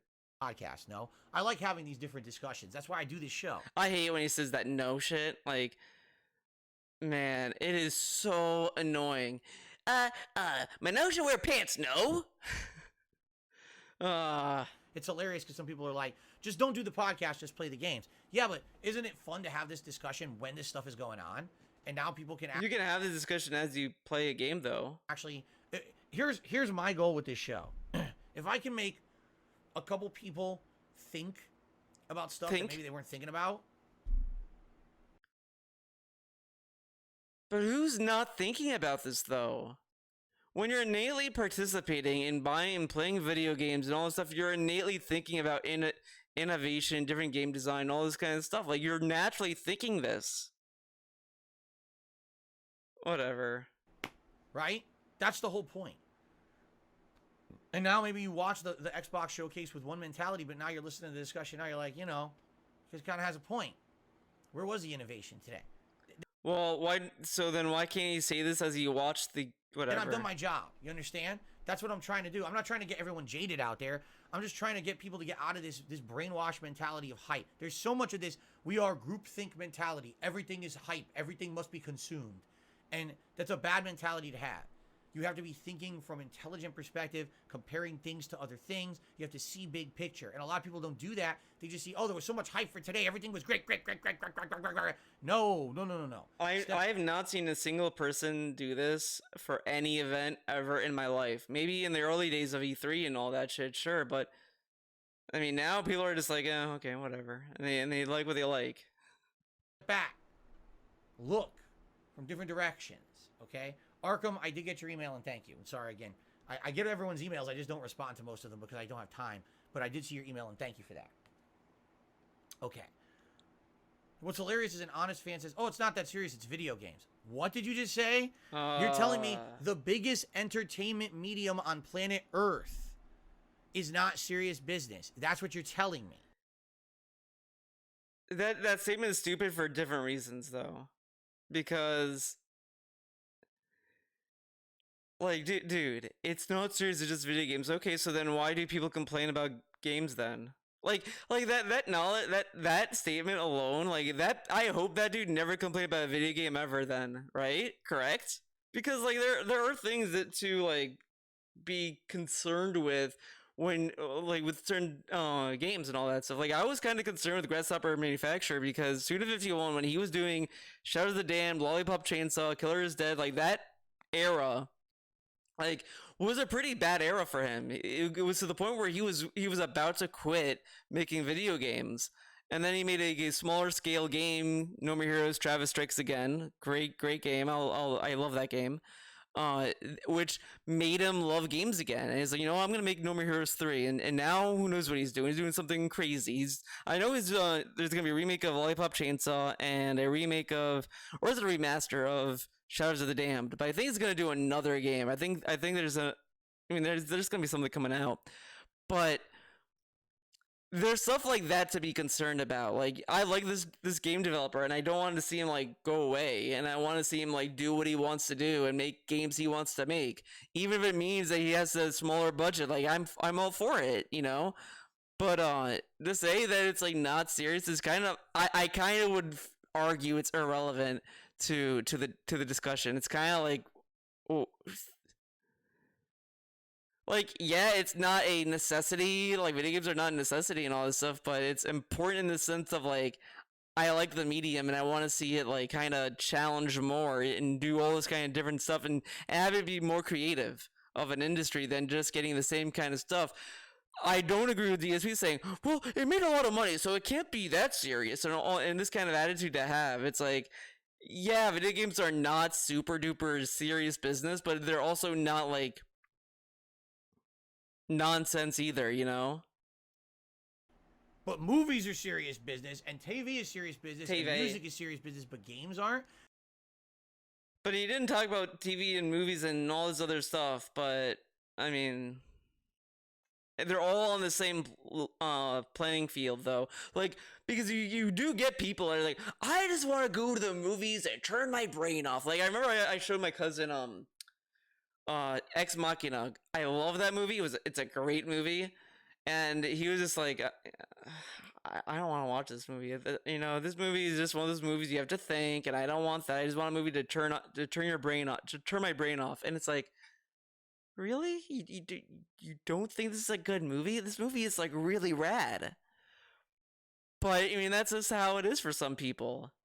So people could say that about video games, where it's like it's not that deep and not that important. They just don't care. Like, people may not care this much about video games. I think that's what that guy's kind of saying. Like, yeah, people may not care this much about it because it's kind of like nerdy to be this invested in it, but it is what it is, man. That's ludicrous. That is a really stupid mentality to have. I wouldn't say it's stupid mentality. I would just say, like, they're not. They just don't get it, man. They have their own like little opinion. That's like, and that's what I've heard. Oh, we can let this pass because it's just video games. It's not serious. No, it is. In fact, now video games are more serious than all that other shit. They've jumped over it. See how stupid that statement. He's excited to say it like it's some like thing to brag about, but I don't even think that's true now anymore. I think that's a dated statement to say. I think it's now either equivalent or maybe just a little bit more lucrative than movies and TV shows, but it's very minor now. Like I kind of don't think that's the case. Surpassed it. Now it's time to start taking this shit seriously. All right. Oh, my nose. I think that's where we're gonna end it, guys. It's so silly that I had to split the part, but I'll just combine the videos in an editor later, and that'll be fun. Thank you for watching this video. I hope you enjoyed it. I hope you learned nothing from it. Oh, I'm not bitter, just salty. Yeah, that's right. I hope you guys enjoyed this video. I'll see you guys next time. Hopefully you'll be on stream when I do decide to stream. Hopefully. But if I don't see you, I'll see you whenever I see you.